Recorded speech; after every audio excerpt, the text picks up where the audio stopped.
Before we begin, take a moment to get comfortable. Let your arms go heavy, your breath slow. And as you listen, feel free to leave a comment sharing what time it is, where you are, and what city or village you're listening from. It's love to know. And if you'd like more quiet stories like this one, don't forget to subscribe so they gently appear when you need them most. Now, let's begin. You might not remember your dreams from last night, but someone 2,200 years ago dreamed with their hands, a potter in northern China, kneeling before a low workbench, shaping wet, yellow clay into something meant to last forever though. No one would ever know his name. The year was somewhere around 247 BCE, okay? Though no one had carved that date into the soft soil of Shanxi province, okay? In the lowlands near the foot of Mount Li, the ground was rich with low-aged vine, wind-blown silt, perfect for shaping into bricks, jars, or if ordered soldiers. He may have been born a servant, this potter, or perhaps he was a conscript, signed to the emperor's eternal project as punishment for something as small as unpaid taxes. It didn't matter. By the time his fingers pressed the clay into the form of an archer's boot, his fate was sealed. He would not be remembered by words, only by weight, by shape, by patience, by what his hands could make. He was one of thousands, artisans, smiths, woodcutters, bricklayers. They worked in semi-dark workshops, fed daily rations of millet, porridge, and tea leaves. Each was handed a task by a foreman, often only one or two small parts of a statue, a hand, a sleeve, a square of armor. Most never saw the finished product. The soldiers you see today standing silently beneath the surface of Xi'an, the Terracotta Army, not the work of any one genius. They are a chorus of clay labor, silent collaboration, where each figure holds the legacy of someone whose name dissolved like ash in the wind. These artisans followed molds, wooden guides soaked in water so the clay wouldn't stick. Heads and hands were finished separately. Details were added late, once the piece had hardened slightly. This allowed the folds of a tunic to remain crisp. It preserved the taut string of a crossbowman's arm, but it also meant the work was slow, frustrating, meditative. Imagine it, kneeling for hours, shaping ear after ear, fold after fold. The Emperor Xin Shi Huang had demanded an army to accompany him into the afterlife. Thousands of clay soldiers, life-sized, arranged in rows beneath the ground, a replica of his earthly power, a kingdom below the soil. For the potter, there was no glory, it's just hours of silence and supervision.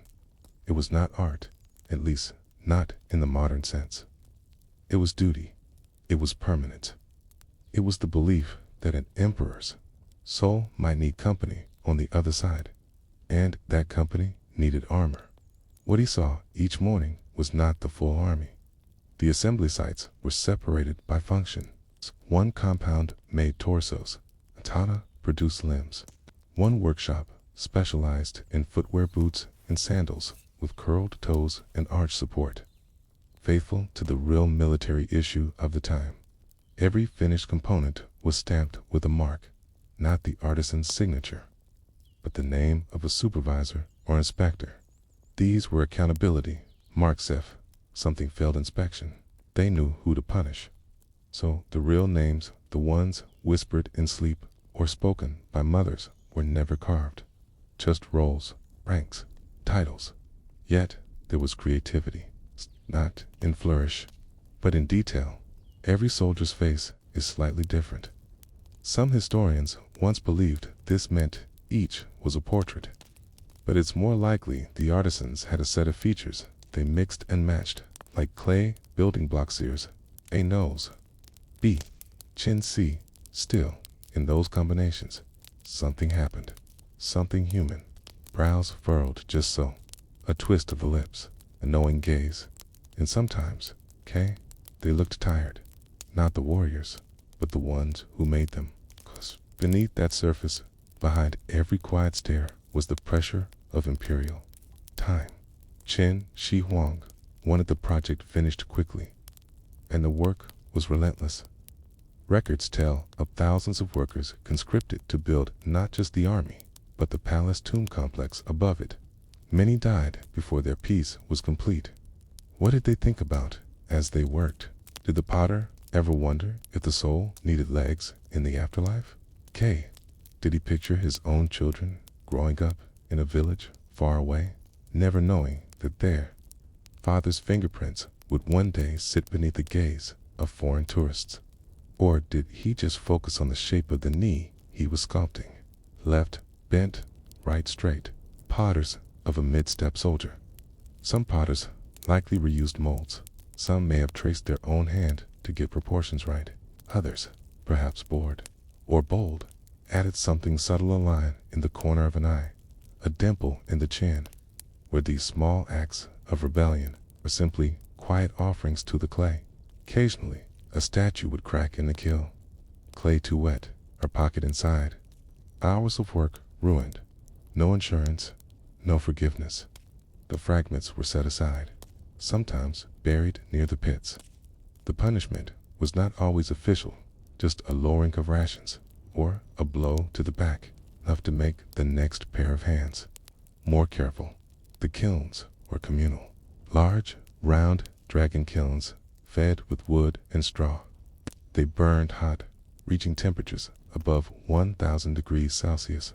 The air was thick, the smoke acrid, no protection for the lungs. They worked in shifts, hauling finished torsos on wooden carts. Most of the firing was done at night, when the winds were calmer and the heat less oppressive. And once a statue was fired, it was not yet done. Next came the paint. Yes, they were once brightly colored. The Terracotta Army we see today, ashen, raw, stoic, was once clothed in purples, reds, blues, pigments made from minerals and crushed stones. Lapis for blues, cinnabar for reds, malachite for green. But the colors didn't last. The lacquer that fixed the pigment would crack when exposed to air. Within minutes of excavation, the paint curled and flaked away, as if history itself was shy about being remembered. Tire coats of details.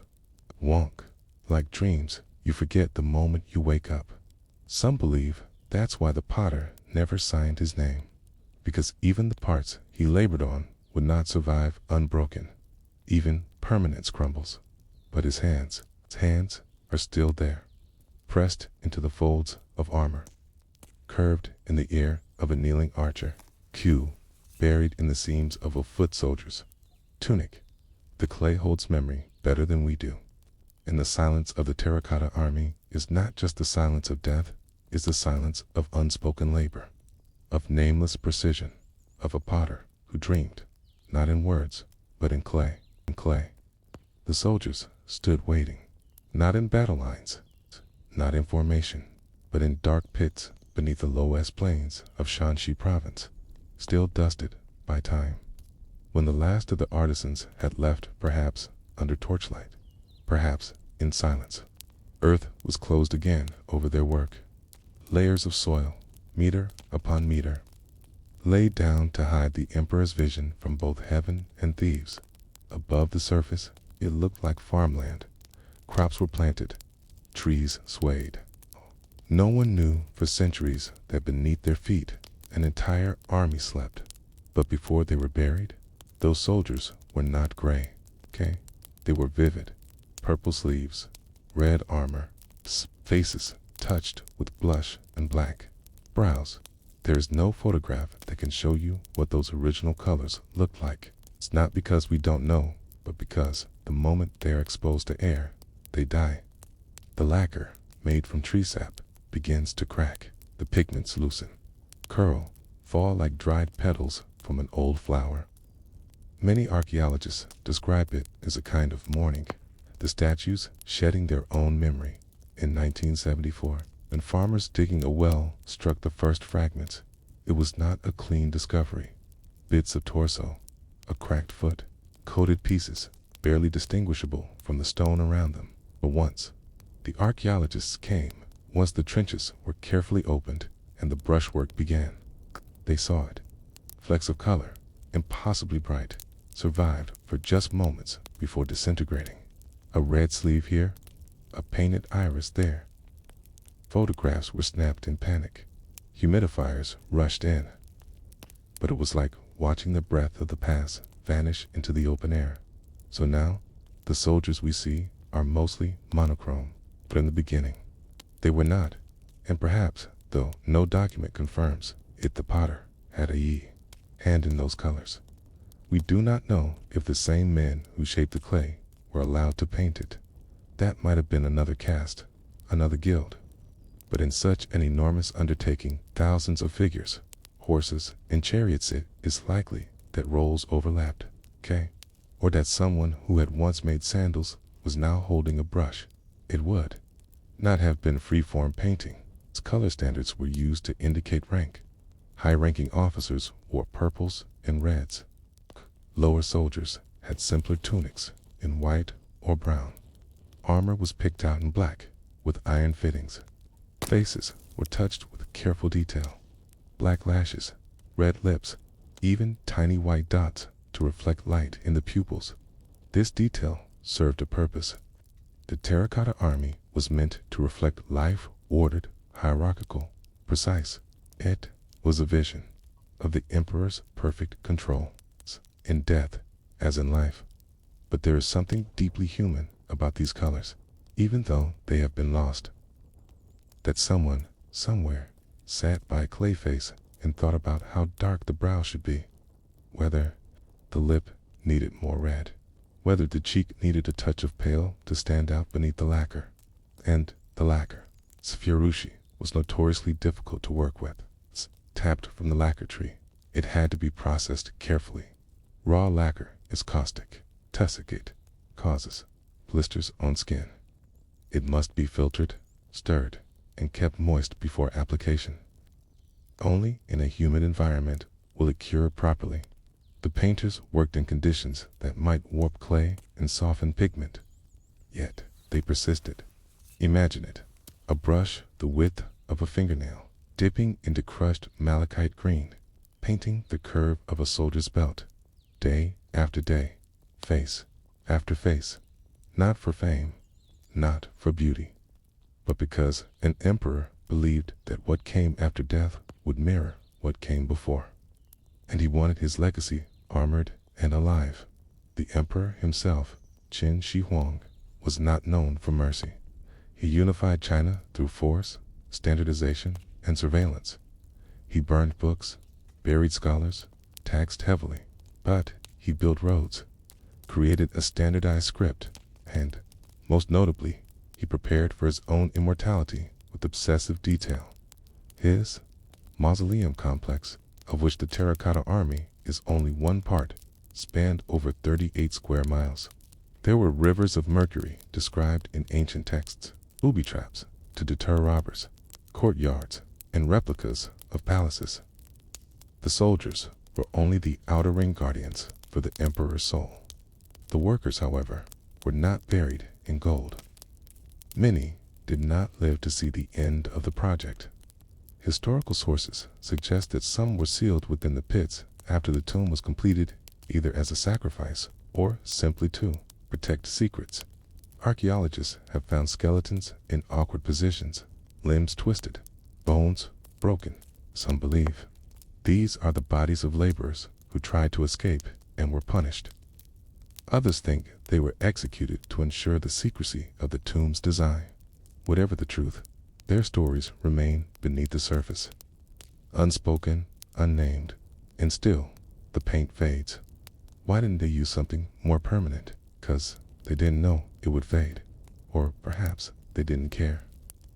In the belief systems of the time, the afterlife was not a museum. It was continuation. The soldiers would serve, just as they had been made to serve. Their color was for the spirit world, not for us. Besides, the entire mausoleum was never meant to be found, There were no signs, no markers.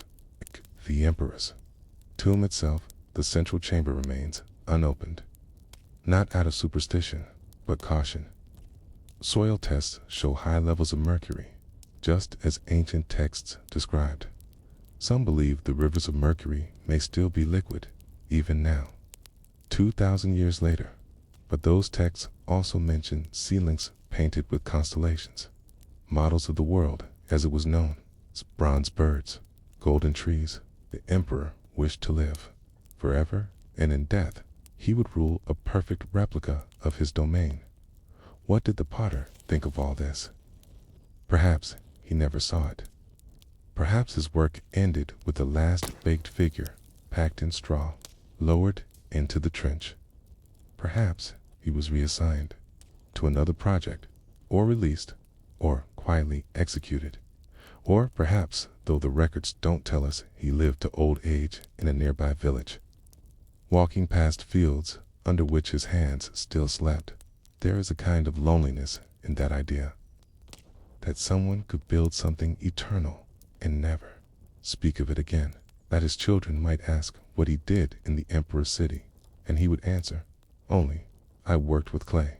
The Terracotta Army is silent, not just because it's made of clay, but because it was never meant to speak to us. It was built for another world. Yet here we are measuring it, photographing it, displaying it in museums, asking it to tell U.S. stories it cannot explain. Still, we look into the faces, into the eyes, and the eyes are curious. Some squint, some stare. Some look just past you, as if something still stands in the space between you and them. What did they see, those eyes, when they were painted? Did the potter imagine them watching over the dead? Or did he imagine them looking up toward sunlight, through the soil, through the centuries?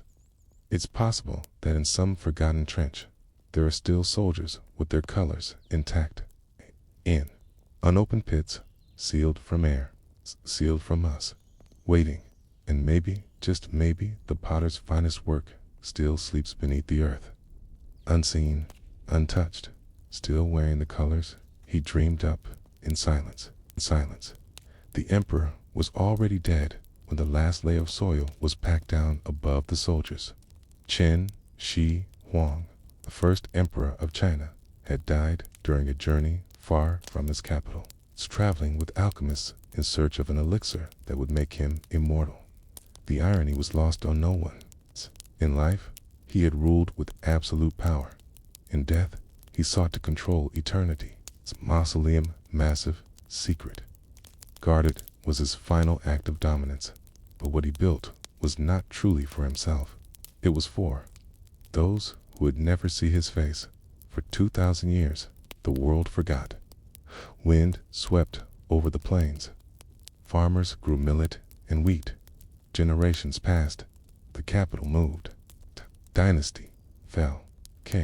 And the soldiers, still standing, still watching, remained. In darkness, the potter, whoever he was, had already faded into memory. There is no inscription, no letter, no clay seal that bears his name. We don't even know if the same man shaped an entire soldier or just a finger. Perhaps his job was to carve the soles of sandals, or shape the backs of ears, or attach strands of clay hair to braided heads. In a project so vast, specialization became necessity. But what he did was part of something larger. And the longer you look at the Terracotta Army, the more this becomes clear. There is no identical figure. Not one. The faces, more than 8,000 of them, are all subtly different. Brows, lips, cheekbones, postures. Some historians argue this was deliberate variation, a way to mimic the diversity of the emperor's real army. Others believe it was the accidental artistry of human hands, repeating the same task thousands of times, shaping sameness, but never perfect replication. And in those subtle differences lies something eternal, even in a regime of rigid control of it. In a project dictated by fear and punishment, human creativity found quiet ways to slip through. The flick of a wrist, a slight indentation in a smile, a hand pose, tilted ever so slightly. These are not monuments to personality, but they are not lifeless either.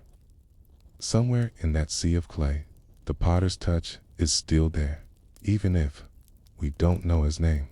After the army was buried, silence returned to the plains of Lintong. Qin Shi Huang's death was followed by chaos.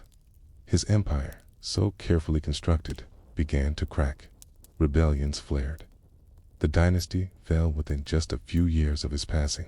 His son, unprepared and widely disliked, could not hold power. Central court fractured, and, in the confusion, looters came. Some of the tomb's outer chambers were breached. Fires were lit, statues smashed, horses decapitated. There are signs of scorching in many of the pits, a testament to vandalism likely motivated by revenge or desperation. What the potter had shaped was not only buried, but broken. The vision of eternal control charred, shattered, left for ruin. Yet not all of it was lost. Some sections remained sealed. The inner tomb, rumored to hold rivers of mercury and golden palaces, was never entered. Ancient sources like the records of the Grand Historian by Sima Qian suggest that mechanical traps were set to prevent tomb robbers from accessing the heart of the burial complex. Whether these traps were real or imagined, they succeeded in one thing: fear. No one dared open the central chamber, and so it waited, buried under a mound that rose like a soft hill on the landscape. The emperor's true resting place stood untouched. Local legends spoke of a haunted place. The villagers who farmed the land near Mount Li believed the ground was cursed. Sometimes their tools struck pottery. Sometimes they found fragments. But no one knew what lay beneath until that drought-stricken spring in 1974, when a group of men digging a well brought history back to the surface. Today, the Terracotta Army is housed in massive pavilions. Tourists walk among glass partitions. Spotlights trace the shadows of soldiers once buried in perfect darkness. Restoration work continues every day. Scientists from around the world analyze pigments, lacquers, kill temperatures, even clay sources. Tiny details matter. A fingernail, a wrinkle, a single strand of hair sculpted into a warrior's top knot. But no detail reveals the potter in the workshops surrounding the tomb complex. No single artifact can be traced to an individual artisan. Unlike Roman mosaics or Greek vases, which sometimes include maker's marks, Chinese laborers in the Qin dynasty were not encouraged to sign their work. It was the emperor's vision, not theirs. Keka attribution would have been not just discouraged, but dangerous. Still, we search. Sometimes a name survives in unexpected ways. One archaeologist described a tile fragment with a stamped mark, not a signature, but possibly a batch label or quality control symbol. These marks could indicate the overseer of a team or the region from which the clay originated. They are impersonal, bureaucratic, but in them lies the faint echo of structure, the sense that people, real people, moved through these spaces, doing their work day after day, shaping the lifeless into memory. It is also worth considering what kind of clay was used. The terracotta soldiers were made from local yellow clay, rich in low S and easy to shape, but it had to be prepared, properly pounded, sieved, moistened. The bodies were constructed hollow, using coil methods not unlike those used in pottery. The arms were often made separately. The heads were cast in molds and then hand-finished. After drying, the figures were fired in kilns at temperatures between 1000 to 1100 degrees Celsius. This process was laborious. Firing clay that large without cracks was difficult. Some soldiers show signs of damage from uneven heat. Others have cracks that were repaired with slurry or wax. Mistakes were patched, failures discarded. And yet, the army still grew. Estimates suggest the entire mausoleum took nearly 4 decades to complete. Tens of thousands of laborers were employed. Some were skilled artisans. Others were conscripts or prisoners. Most did not leave records of their existence, but one left behind a hand. In 2003, archaeologists found a fingerprint embedded in the clay near the collar of a kneeling archer. The print had been pressed, not brushed, likely by accident. It was not clear, not readable, but it was there. A ridge, a loop, a trace of skin in fired earth, and for a moment, the potter was no longer forgotten. He had touched the past in a way no brushstroke could, not with style or signature, but with the simple press of his hand. Whether in haste or fatigue, pride or routine, he had left something of himself behind. You imagine him now, young, perhaps, or middle-aged, kneeling in the dust, adjusting the arm of a statue, listening to the orders of a supervisor, thinking about supper, or his children, or nothing at all. And then, press, in that moment, however brief, carried forward across centuries. It's not much, a single fingerprint among 1,000 silent faces. But it reminds us that history is not only written by generals or emperors. Sometimes it's written in clay. Today, potters in modern Xi'an still shape terracotta replicas. Some are mass-produced for tourists. Others are handcrafted with care, mimicking the ancient techniques. Workshops have sprung up, claiming lineage, though none can truly trace their roots back to the emperor's mausoleum. But the gestures are familiar. The coiling, smoothing, the long hours of shaping faceless forms into something meant to endure. They too rarely sign their names, and perhaps that is the lasting legacy of the first potter, the one who never claimed authorship, who never left his name etched into a heel or a base. He shaped 1,000 faces so that none would remember his. And yet, here we are, speaking of him, wondering about him, letting the silence he left behind echo just loud enough to be heard again. Because history is not always loud. It is not always dramatic. Sometimes it is as soft as clay beneath your nails, as quiet as a kiln cooling at night, as still as the soldiers who have not moved in 2,000 years. The Terracotta Army does not march, it does not shout, but it watches, And in the folds of its silence, we find a question that has no answer. If the greatest work of your life could never bear your name, would you still shape it with love? And if you did, would anyone notice? Anyone notice? In the shadows of ancient tombs, some names glow, others evaporate. China's Han Dynasty, rising after the fall of the brutal Qin, promised a softer legacy, one shaped more by scholarship than fire, by writing rather than walls. The emperors of the Han were builders too, of course, and conquerors in their own way. But in their courts, the ink brush held real power. And nowhere was that more true than in the lives of those who were never meant to wield it. This story begins not in a battlefield, but in a quiet room where inkstones rested beside silk scrolls, where whispers settled heavier than dust, where a woman, unnamed in every official record, might have dipped her brush into black liquid that shimmered faintly with mercury and began to write her own name. You will not find her in standard dynastic chronicles, not in the great historical accounts passed down by scribes and ministers. She was not a noblewoman, not a consort of the throne, not even a scandal cause, but traces of her hand appear again and again, fragments of bamboo slips unearthed in remote parts of China, marginal notes, corrected symbols, strange ligatures, stylings too precise, too elegant to belong to a clerk rushing to finish his tissued copy. Archaeologists now believe that among the earliest written administrative records of the Han, at least one scribe may have been a woman. That, in itself, was extraordinary.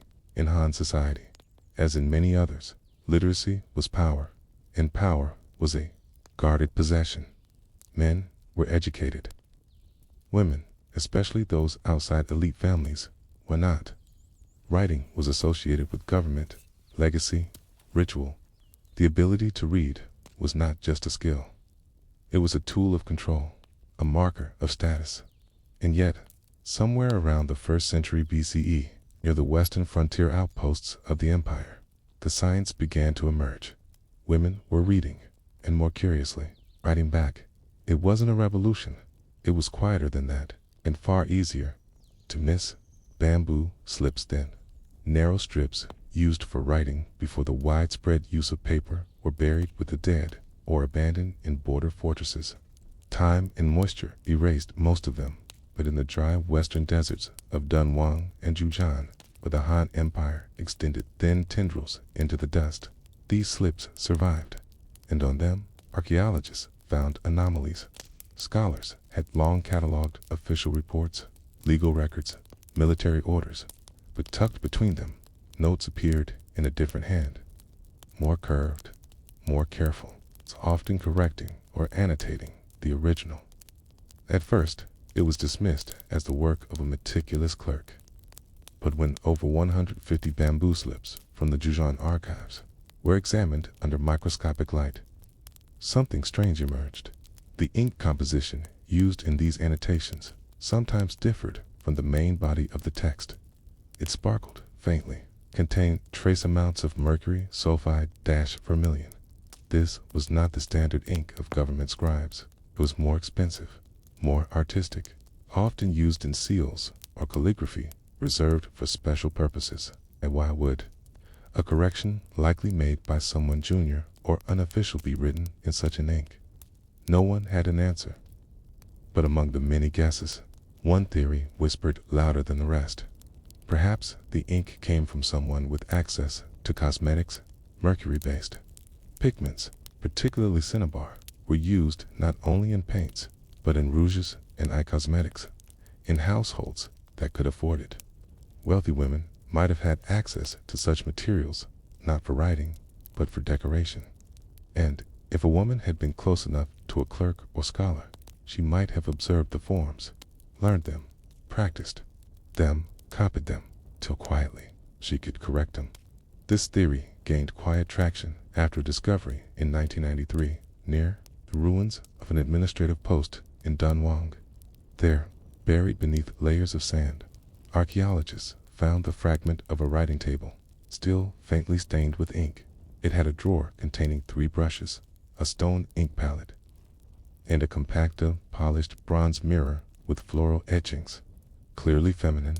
Nearby, bamboo slips, some broken, others intact, bore 2 sets of handwriting, one formal and blocky, the other small and precise, looping slightly at the base of each character. Scholars now believe this could have been the first known writing desk shared by 2 people, one official, the other invisible to records. But who was she? We don't know her name, but we can begin to imagine her surroundings in the outer provinces of the Han Empire. Distance from the capital created small pockets of flexibility, rules bent at the edges. A garrison post might have included not just soldiers, but merchants, families, support staff. Scribe's wife or daughter might have spent hours in proximity to documents, copying them for practice, reading by oil lamp, absorbing the flow of classical Chinese characters through observation alone. Some linguistic analyses suggest that the script found in certain connotations uses older forms, hybrids between clerical and seal script, which would have been considered outmoded by court scribes. This hints at self-instruction, a learner mimicking what she had access to, not what was officially taught. And yet, the elegance of her hand suggests care and intention. Not official, but not clumsy. Even if her role was unrecognized, her hand guided meaning. Consider this. One slip dated to roughly 36 BC records a shipment of grain to a border outpost. The main clerk lists quantities and timing, but at the bottom, in smaller characters, someone adds, "Rain delayed arrival. Check. Wait again." It's written not in the brushwork of a weary functionary, but in that looping, delicate script. And it changed the way the shipment was recorded. She didn't just write, She intervened, and that may be why her traces are so rare. History has a habit of sanding down the edges of things that don't fit. A woman writing in ink reserved for emperors. Correction made by someone without status. That's not a story you'd want to preserve in official records. But it is a story preserved by accident, by dust, dryness, and silence.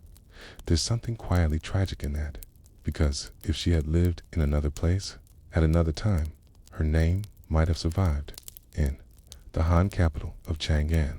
Imperial scholars kept records of women who served as tutors in the inner court. Ban Chao, the most famous of these, wrote Lessons for Women, a guide to female virtue that was widely circulated in later dynasties. Her name is known because she served the empress and wrote what the court approved, but the woman of Zhujian or Dunwingxi had no such protection. Her writing was unofficial, her identity unnoted, her learning likely done in shadows. And yet, through a medium meant to disappear on bamboo, her hand persisted. So, what do we do with such a ghost? We look closer. Microscopic examination of the slips continues to yield more questions than answers. Some speculate that the mercury-infused ink was a kind of preservation attempt, a way to make writing last longer in the desert heat. Others suggest it was accidental contamination from cosmetics stored nearby. But perhaps the most poetic theory is this: she chose it because she wanted her writing to shimmer, not for others. For herself, she may have known no one would read it, but she wrote anyway. In doing so, she left behind not just words, but an unanswered question, one that still lingers across 2,000 years of dust. If your voice could not be heard, would you still speak? And if so, where would you hide your words? You've already met her hand, its elegant loops, its faint shimmer. You felt the brushes whisper against bamboo, leaving traces in mercury-tinged ink that might never have been meant to last. Now, imagine her in the silence of that room. Not a courtly study lined with lacquered bookshelves, but a cramped rear chamber of a desert outpost. The kind of place built not for reflection, but for waiting, where soldiers paced the yard outside, and dust crept into everything, where lamps flickered unevenly, casting soft shadows over walls that were never truly dry. She might not have been meant to be there at all, but here she was. The Zhujian region in the 1st century BCE was a place caught between empire and emptiness, part of the greater commandery system set up by the Han dynasty to control China's vast and difficult frontiers. Zhujian was one of the 6 garrisons placed like knots along a taut string of military strategy, and while its primary function was defensive, protecting against the Jiannu and other steppe confederations, it also served as a hub of administration. That meant paperwork. You may not think of the desert as a bureaucratic space. That's exactly what it became. Orders flowed from the capital to the border. Supply reports, tax levies, grain tallies, personnel rotations, written by hand on long, thin bamboo slips. Each slip held a fragment of policy, instruction, or response. They were bound together, in sequence, using cords, and then read like scrolls. Every scroll had a writer. Every scroll had a reader. But what if someone existed between the two? It's in this liminal space that the anonymous woman of mercury ink begins to take shape. A scholar examining the slips found in Zhujian once commented on the rhythmic presence of an unofficial editor, a peculiar term for something so invisible. But what he meant was this: throughout different batches of bamboo documents, there appeared a secondary layer of corrections and notes, not official amendments, not signed edits, but soft interjections, words that seemed to offer suggestions rather than commands. Verify amount. Cross-reference with shoe records. Outpost not yet confirmed. Some of these appeared to correct inconsistencies, others offered context, and all of them were in that same looping script with faint reddish ink, different from the standard carbon-based black used by official scribes. The corrections weren't always acknowledged, but they often resulted in changes in subsequent slips. So who was listening? Key. The Han court had no official post for female scribes in border stations. In fact, very few women were formally recorded in administrative roles outside of the imperial harem. This meant that any woman participating in a record-keeping process would have done so unofficially, perhaps as the daughter or wife of a scribe or as a servant, granted informal access through trust or necessity. One theory suggests that she might have been literate by chance, perhaps raised in a household where her father taught her the basics, perhaps trained alongside a brother who grew disinterested. Maybe she memorized the characters through repetition, copying forms during idle hours, slowly building fluency in silence, learning in private, writing in shadow. There's something deeply intimate about that, because unlike the large, performative scrolls meant for court, these bamboo slips weren't declarations. They were notes, lists, margins, which meant the woman behind them was likely reading and rereading these details quietly, without fanfare, and then choosing to respond. There's no indication she sought recognition. None of the bamboo slips include her name, K. The markings suggest care not to interfere too boldly, often written along the edge. Sometimes in reverse orientation, always in a smaller hand. It's as though she was whispering into the text, not rewriting it. Still, those whispers changed things. In one preserved record from 18 BCE, discrepancy is found between two tallies of grain. The original lists 243 dough of millet, while the revised total corrected in the red ink notes 239. It's unclear who made the correction, but the adjusted number is carried forward into subsequent records. A 4 dough difference, small enough to miss, but enough to matter, enough to feed a family. And this is where her story becomes more than just literary curiosity, because in the harsh edges of Han China's frontier, precision was survival. Resources were scarce. Rations were counted daily. Roads washed out during storms. Delays could mean revolt. Bureaucratic failure could lead to starvation. Mistaken tally wasn't just a scribal error, it was a real, cynical danger. So if someone was quietly catching these mistakes, correcting them without needing praise or position, then that person was not simply a reader. They were a guardian, and yet still do not know her name. There are theories, a few possible guesses. One suggests that she may have been connected to a known scribe whose name appears on multiple slips, Rong Jian, stationed in Zhujian around 23 BCE. His writing is clean, but occasionally overwritten. In a batch of slips signed by him, several carried the red-tinted annotations. This leads some to believe that the woman may have worked beside him, perhaps a wife, or daughter, or an apprentice of sorts. But history does not confirm this. The slips were never meant to preserve her story. They only preserved her effect, and that, perhaps, is what makes her presence feel so quietly radical. She lived in a time when ink was almost exclusively a male instrument, a time when writing was political, not personal, when education for women was viewed not just as unnecessary, but as potentially disruptive. Ban Zhao, the most celebrated female scholar of the Han, was the exception that proved the rule, and even she, in her writings, emphasized female obedience and modesty, advising women to defer, submit, and remain silent where possible.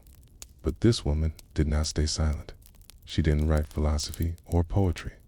She wrote corrections, edits, clarifications, not grand gestures, but quiet, RESISTAN, CES, like fixing a miscopied date on a shipment, or adjusting the description of a road condition, or catching a name spelled inconsistently across documents. You might not see that as rebellion, but when history has been built on silence, even a whisper is a crack in the wall.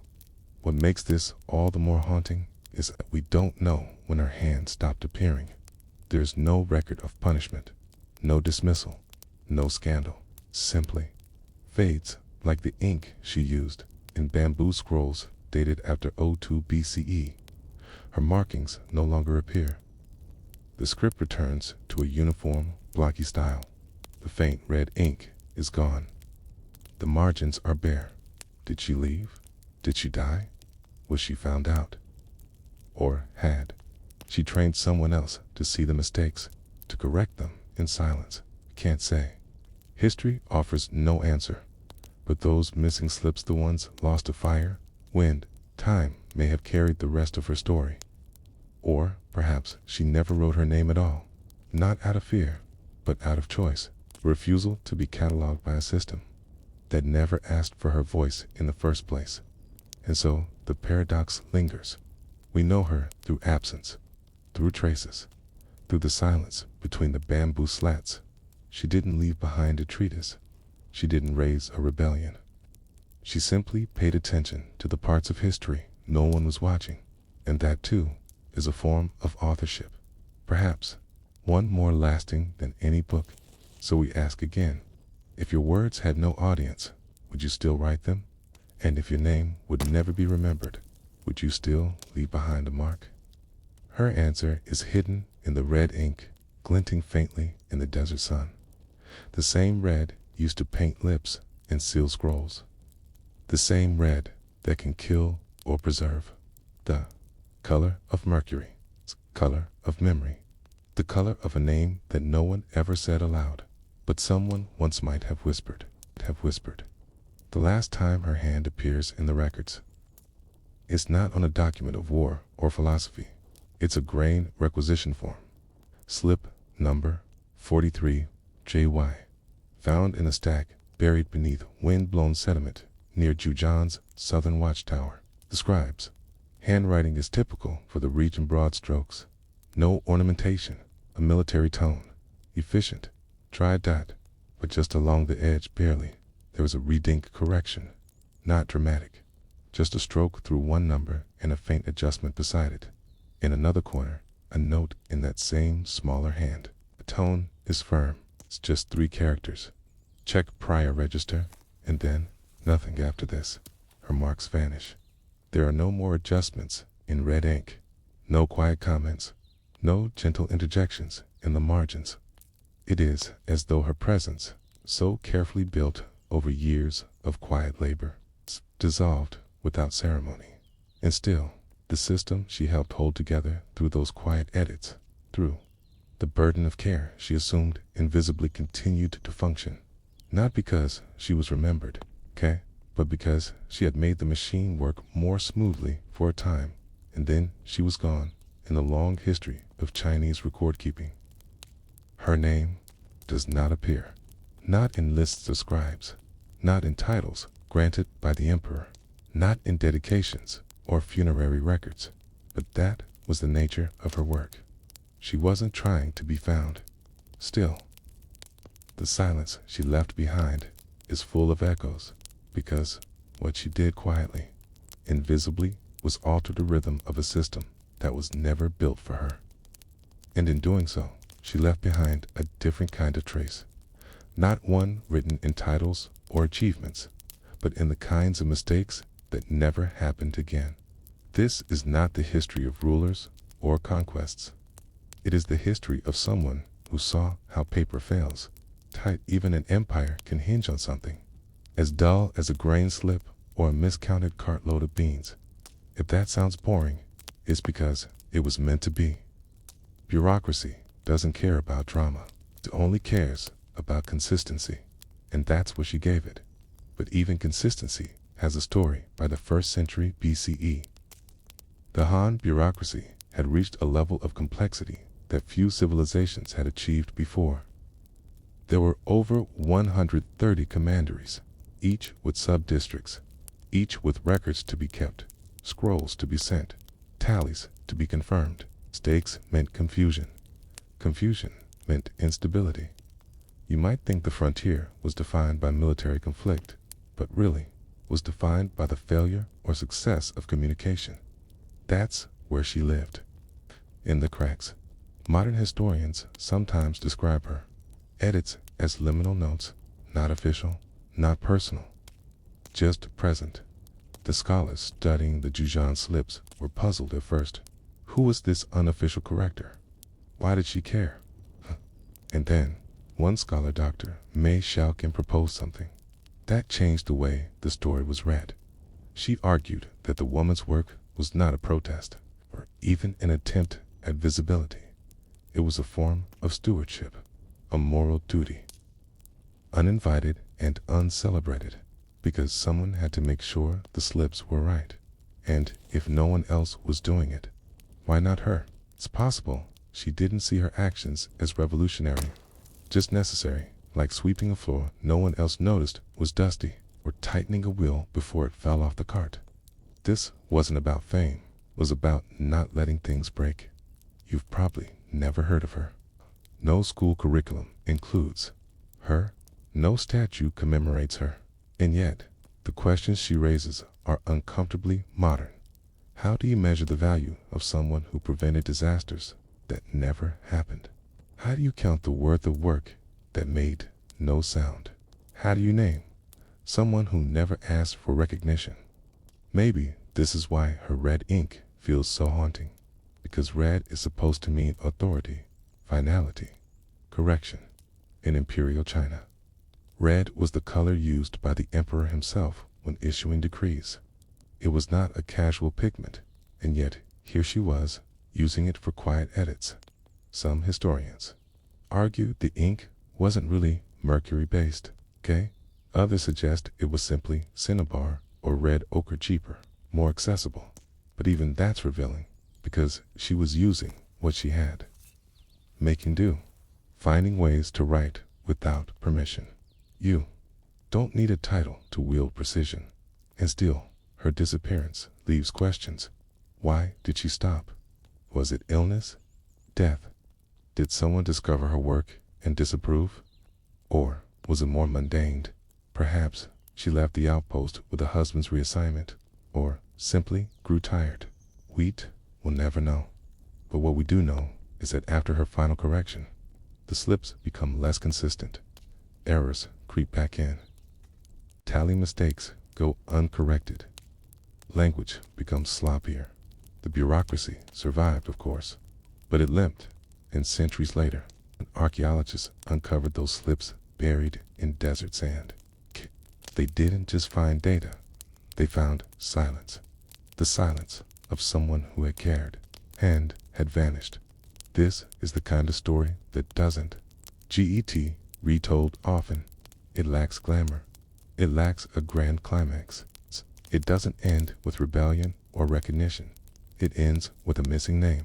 But maybe that's the point, because sometimes the most human thing you can do is keep the world running, even when no one's watching. To fix the form, to correct the count, to notice the small error, and, with no glory at all, quietly make it right. Somewhere in the Jujan slips, there's one with 3 words scrawled faintly in the corner. They're not a message, not a cry for help, just a note. Checked and done. Not signed, not claimed, just done. And maybe that's all she wanted, to leave the work better than she found it. To be the ghost in the system, the hand that steadied the wheel just long enough for the rest to pass.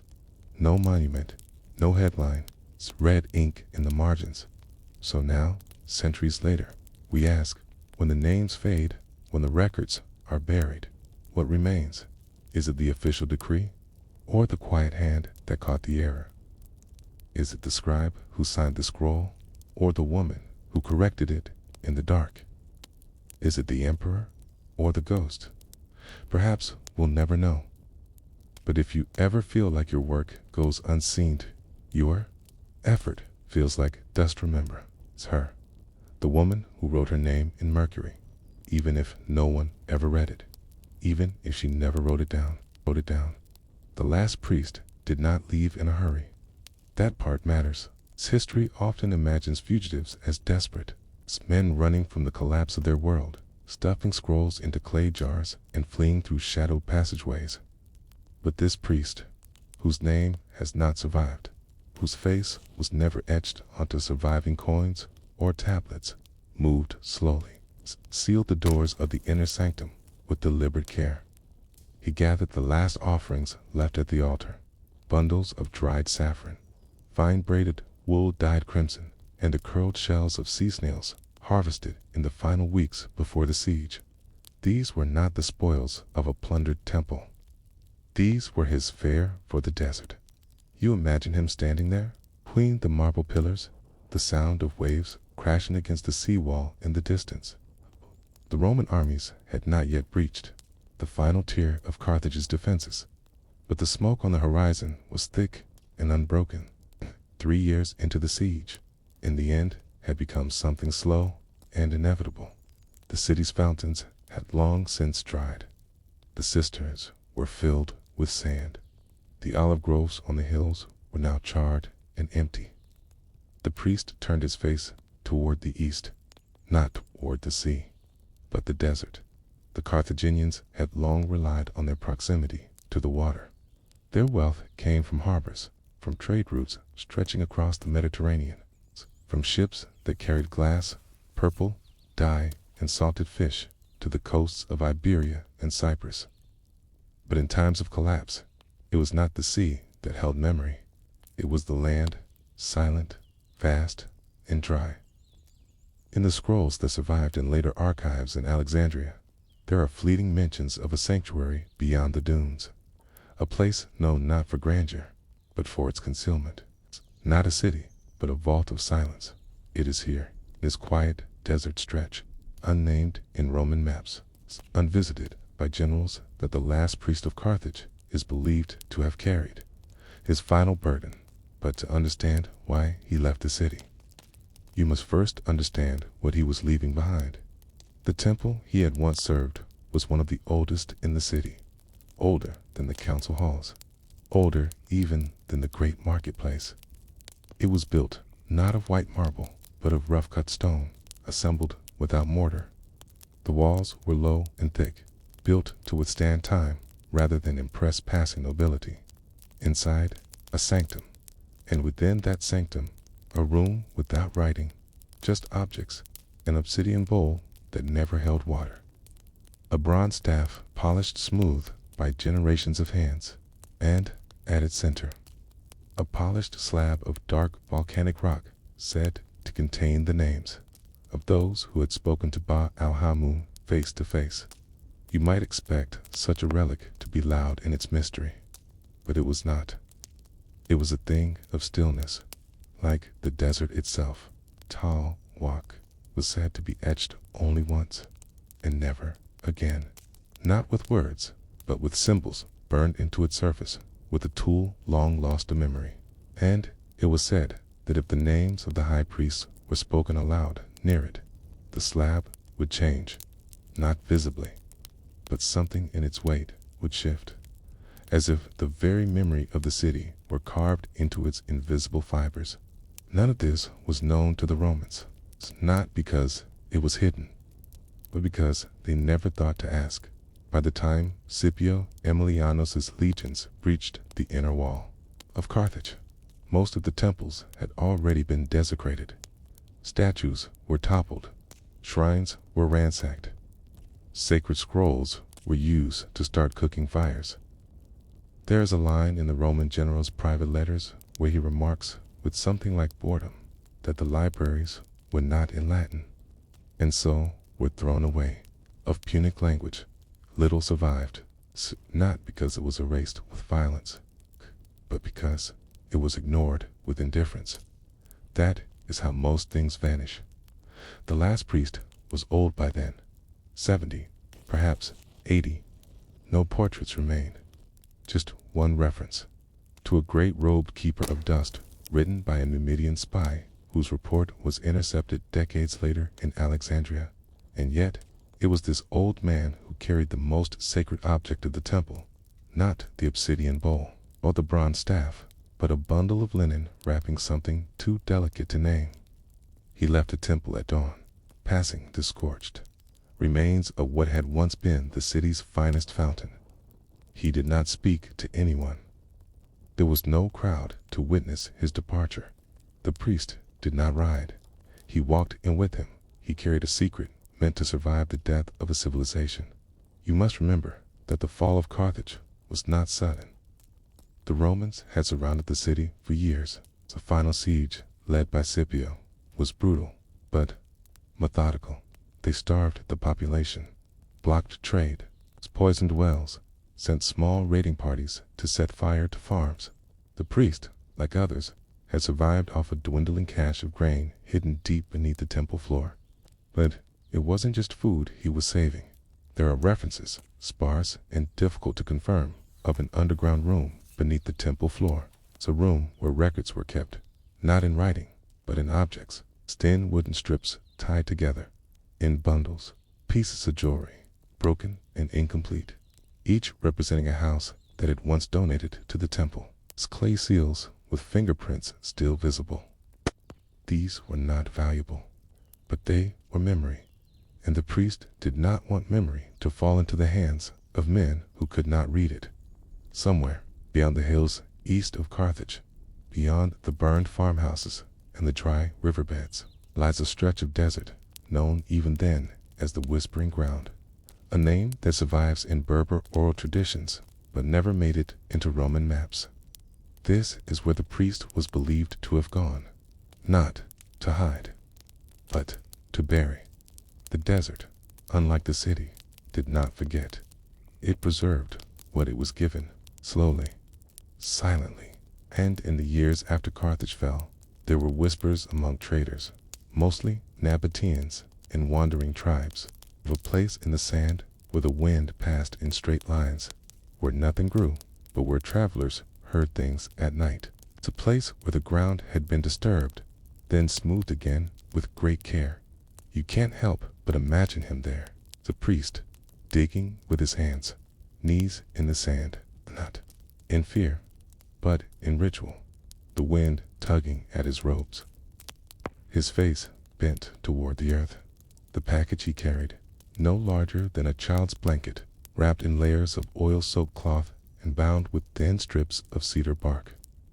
He would have placed it in the hollow, perhaps alongside one or two objects, the obsidian bowl, a broken seal, maybe nothing at all, and then he would have covered it again, not with a marker, not with a cairn, but with sand, smooth, flat, nothing flashy, nothing divine, just memory, tucked away like breath held underwater. No Roman ever found it. No archaeologist has confirmed it, but something about the silence of that record feels louder than any monument. What did he bury, and why? Was it a relic too sacred for the hands of outsiders? A scroll with a language no one could read? Or simply a piece of cloth woven with the names of those who had prayed in the temple before him? And what kind of world makes a man walk alone into the desert with a city's memory bound in linen, The desert has no corners. That is perhaps the strangest thing you notice when you stare at it long enough. In a city, everything has edges. Buildings meet streets, streets meet walls, okay? Walls meet doorways. But in the desert, nothing really begins or ends. It just drifts like a memory that was never clearly formed. The last priest of Carthage had stepped into that kind of memory, one that didn't sharpen, only softened. He was not the first to disappear into the sand, but perhaps he was the last to do so with the intention of being remembered. We know very little of what he carried, but we know something about the path he would have taken. The land east of Carthage was known to the Phoenicians and Punic settlers for generations. It was not entirely barren. There were once shepherd trails, barley fields, now long eroded, and scattered stone wells that drew water from ancient aquifers. At their height, the Carthaginians had outposts even in these interior lands, not cities, storage, caches for salt, and safe resting places for merchants too far inland to see the sea. Some of these stations were known by code. They were not marked on tablets or scrolls. Rather, they were remembered through objects. A black rock placed beside a white one, a pile of 7 stones, a goat skull mounted atop a wooden post. These were not decorations. They were signposts, silent languages carved in bone and earth. It's likely the priest would have known how to read them. You might imagine that a priest of such age would have been escorted or helped. But Carthaginian society, especially in its final years, had splintered deeply. The Roman siege had drained it of its hierarchy. Nobles had fled or fallen. Military leaders had turned to desperation. And the religious caste had been mostly eradicated. The priest was not a figure of power anymore. He was a remnant, a leftover whisper from an earlier order that no longer held authority. He would have traveled alone, or, if helped, only by those who still believed in something older than empires.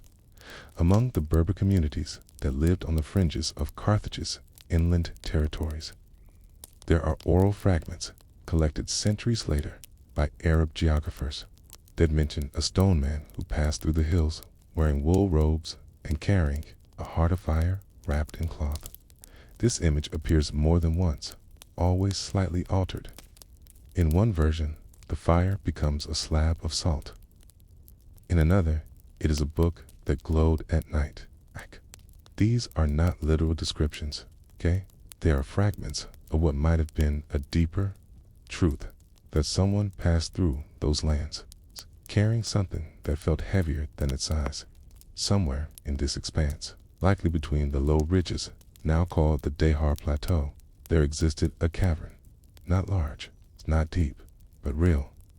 It was described by French colonial officers in the 19th century as a natural hollow in the sandstone, shaped by centuries of wind. But long before they arrived, the place had another name, one now lost. What matters is this: the floor of that cavern was unnaturally flat, as if someone, centuries earlier, had cleared and leveled it. Its walls bore no inscriptions, but the ceiling had been blackened by fire.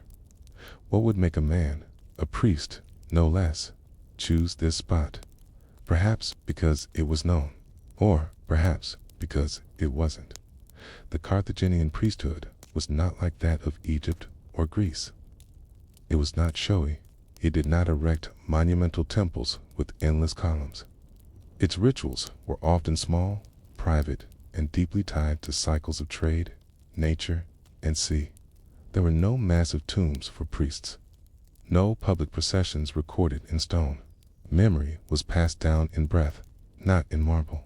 And in that way, the cavern in the sandstone, shadowed and hidden, was more temple than any structure in the capital. He may have waited for nightfall, or buried the bundle at dawn. Either way, the act was likely slow, purposeful, the kind of thing you do when you aren't hiding from someone, but when you are preserving something for no one, because preservation doesn't always mean someone will find it. Sometimes it just means you couldn't let it be destroyed. That distinction matters. What was inside the cloth bundle remains unknown, but its wrapping, if the oral traditions hold any truth, was elaborate. It may have been linen, or more likely, thin layers of wool, treated with cedar oil and pine resin to withstand rot. The Phoenicians, from whom the Carthaginians descended, were expert preservers.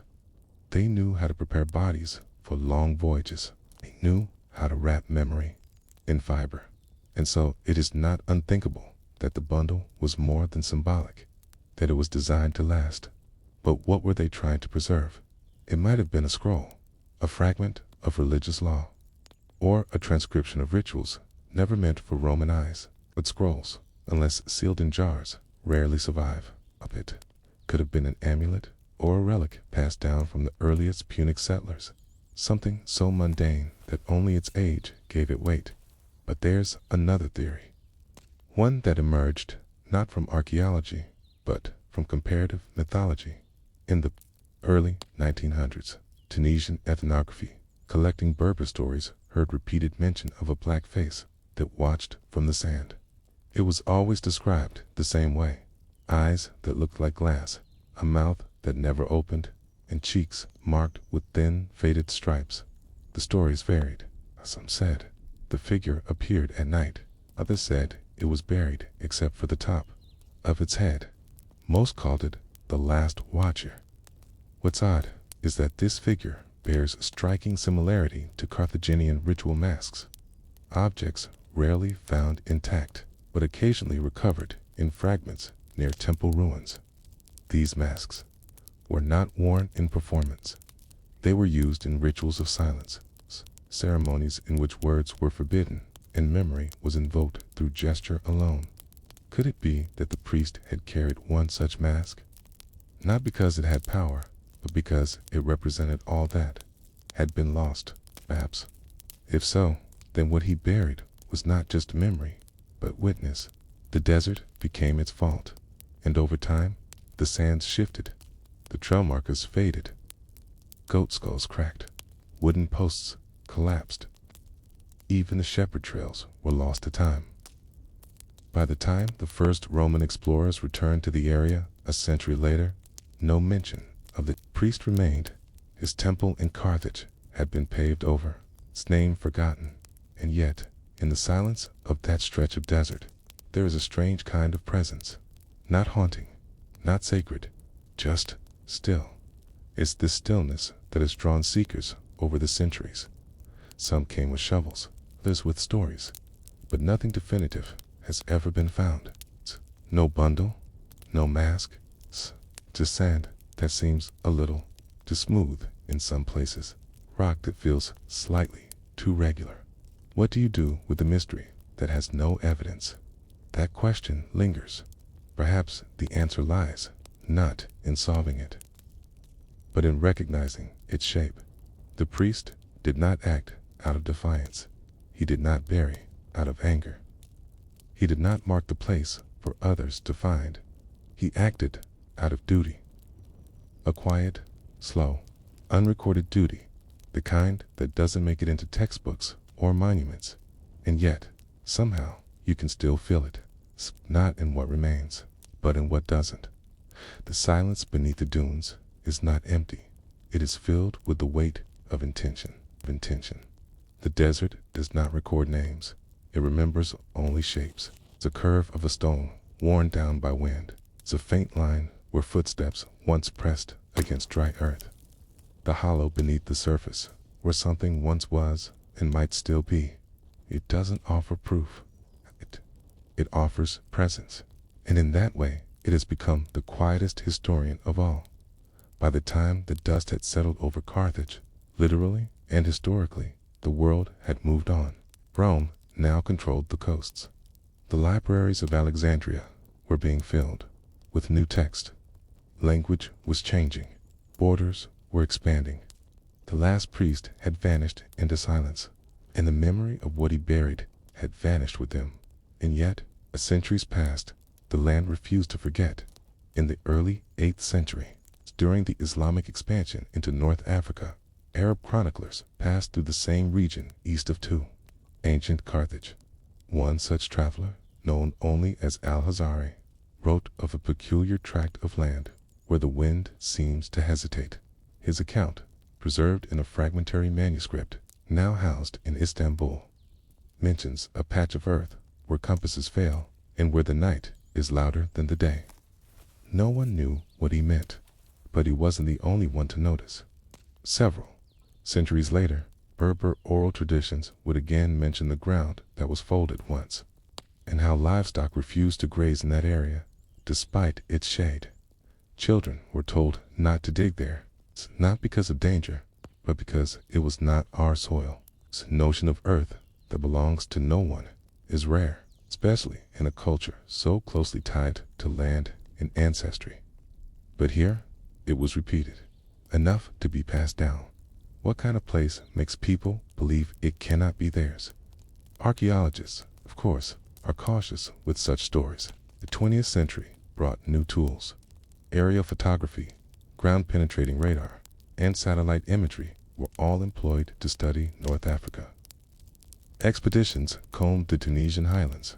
They found Roman roads, burial mounds, abandoned granaries, but the region east of ancient Carthage remained strangely quiet. Then, in 1983, a survey team from Italy recorded something odd. It's past the Dahar Plateau, where the land begins to flatten into dry sand plains. Their instruments picked up an anomaly. Not metal, not stone, but an unnatural uniformity in soil composition. A strip of desert, approximately 30 meters long and 8 meters wide, showed signs of being manually disturbed and then compacted. No artifacts were found, no structures, just smoothness. The report was filed and forgotten, but in sleep, you might find yourself walking through that place, not in search of treasure, not looking for ruins, just moving through stillness, feeling how the air changes slightly, how the heat bends around you differently in that patch. There are no markers, no walls, no monuments, and yet it feels like something is waiting, not to be found, but simply to remain. So what was it that the priest buried? There are many theories. Some say it was religious, the last copy of a Punic psalm, perhaps, or a sacred object from the temple's innermost sanctum. Others think it was political, a document naming traitors, or recording the final vote of Carthage's council before the Romans attacked. But perhaps the answer is simpler. Perhaps what he buried wasn't a thing. Perhaps it was a story. In Carthaginian religion, stories were not always written. They were enacted, told through gesture, sound, and silence. A priest might carry a memory, not in words, but in routine. The way he lit the fire, or how many times he turned his hand before lifting the offering bowl. These things were never written down, because they weren't just information. They were embodiment. So maybe the priest carried a cloth, not because of what it was made of, but because of what had been done with it. Maybe it had covered the altar on the day of the last true rite, wrapped the first fruit offering of a now extinct grove. Maybe it held the scent of rituals long faded from human memory, and maybe, just maybe, he believed that burying it would be enough not to save Carthage. That was impossible. But to preserve one moment of its truth, you might wonder, why hide something so completely? Why not leave a record, a marker, a message in another language? The answer lies in the nature of conquest. The Romans did not just conquer lands. They consumed identities.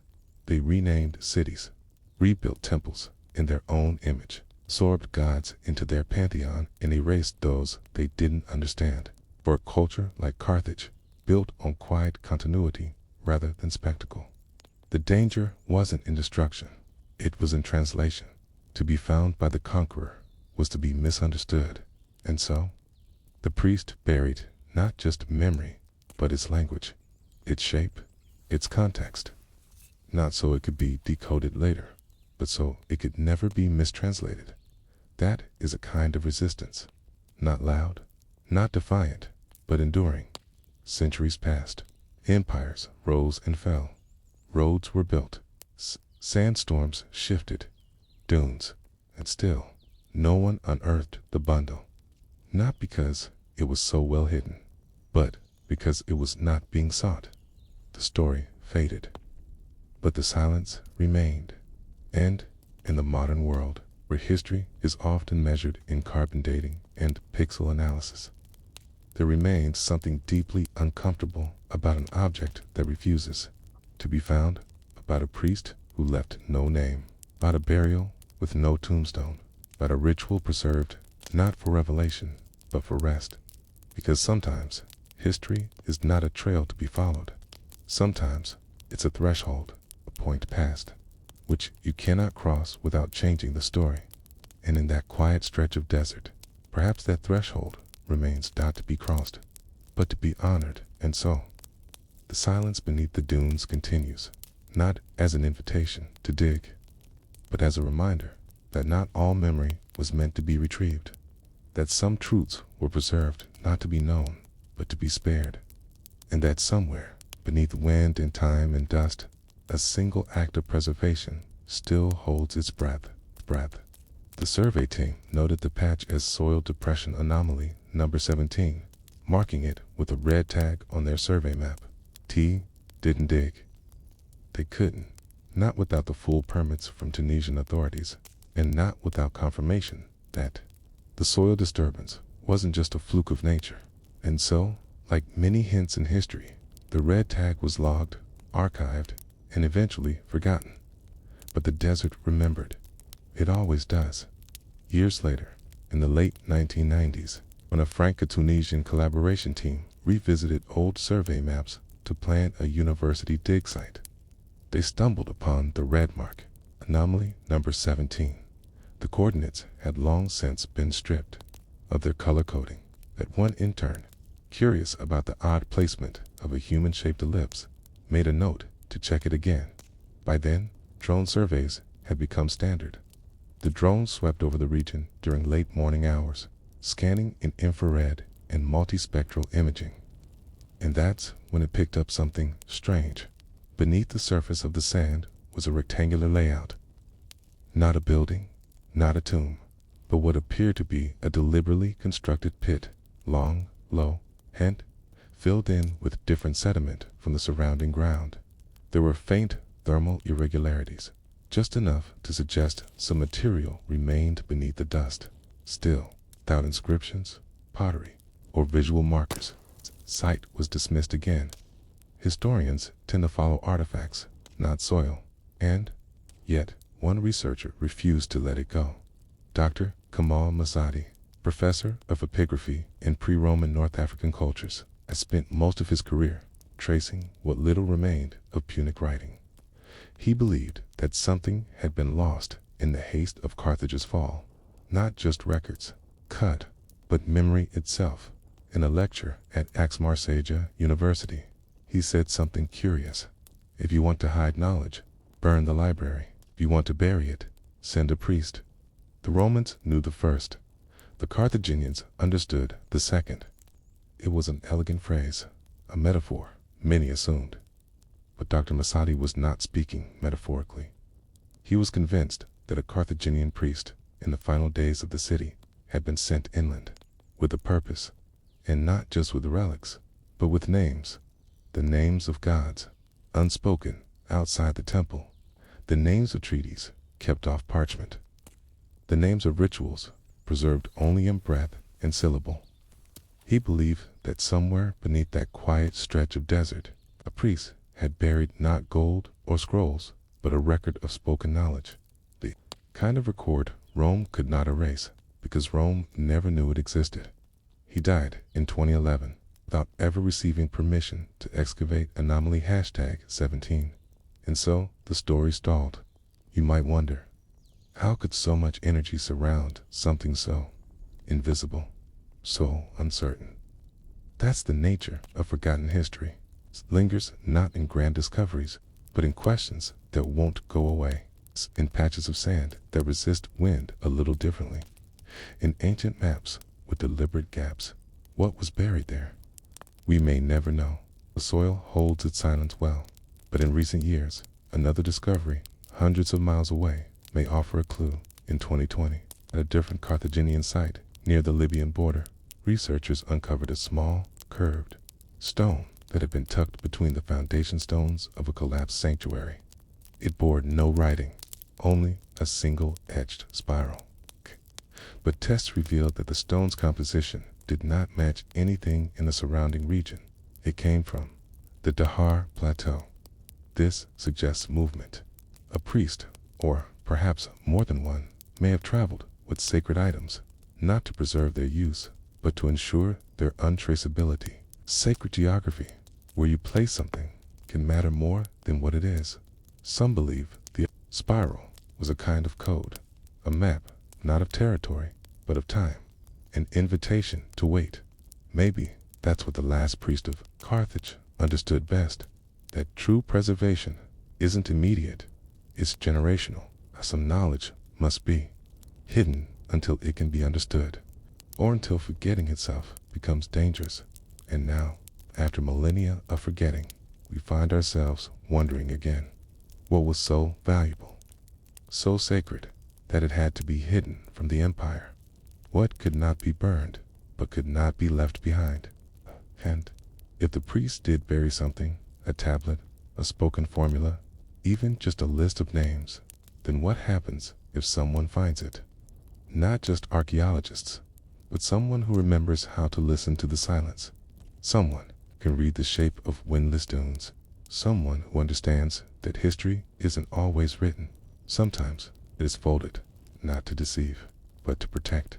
And as you lie here, letting your thoughts drift back through millennia of sand and silence, it's worth wondering. If you stood at the edge of the Dahar, beneath a heavy blue sky, and placed your palm flat against the warm soil, would you feel something stir? Would the earth remember the moment when a priest knelt in silence, lowered something irreplaceable into a shallow trench, and pressed the dust closed? Would the air above that trench feel still? Would you know, without words, without proof, that you were not the first to arrive? And would you dig? Or would you do what the priest did, leave it there and walk away? The trade route that had no ending there is a point in the desert where the maps used to end, not because the world ended there, but because no one who passed that way returned with a clear memory. No matter how precise the Roman scribes, how eager the Phoenician traders, or how dutiful the scribes of Alexandria, the land beyond that point shifted too often, too quietly, and too thoroughly to ever be trusted. It was the Sahara, but not the one we picture now, cracked and vast and empty. In the days before its full desiccation, it still bore memories of older rivers, faint shadows of grasslands, ghost towns swallowed by time, and roots that only existed in the minds of the Tuareg, or the whispers of forgotten priests. In one of these vanished paths lies the mystery of the Carthaginian caravan that left but never arrived. You will not find it mentioned in many chronicles. The names are mostly gone, but there are fragments carved into amphorae, smudged into crumbling scrolls, and preserved in the marginalia of a monk who once copied out a Roman military inventory. The route is drawn not as a solid line, but as a dotted passage that fades into the dunes. It began in the port city of Leptis Magna, once Carthaginian, then Roman. Cain headed inland along what the Greeks called the route of salt and bones. This story begins in the mid-2nd century BCE, generation after Carthage had burned what remained of its wisdom, its libraries, its rites, and its priests was scattered, some captured by Rome, others killed or enslaved, but a few simply disappeared. And among the few who remained, there were those who believed that what Rome could not steal, the desert would protect. So it was that the last priest of a forgotten Carthaginian order, his name half erased from time, gathered a small group of initiates and traders. With them, he carried relics, bronze vessels, palm leaf scrolls, tablets of soft stone, and a single sealed amphora said to hold the voice of a god. They left the coast not to sell, but to bury. No one could agree on the exact destination. Some said the old oases of Garamancha. Others whispered of a mountain that moved when it was ready to receive treasure. The priest simply pointed south and said, the sun would judge where the memory must sleep. For nearly 30 days, they followed the caravan route, stopping at ruined watchtowers, dried cisterns, and the occasional outpost still manned by hired guards from desert clans.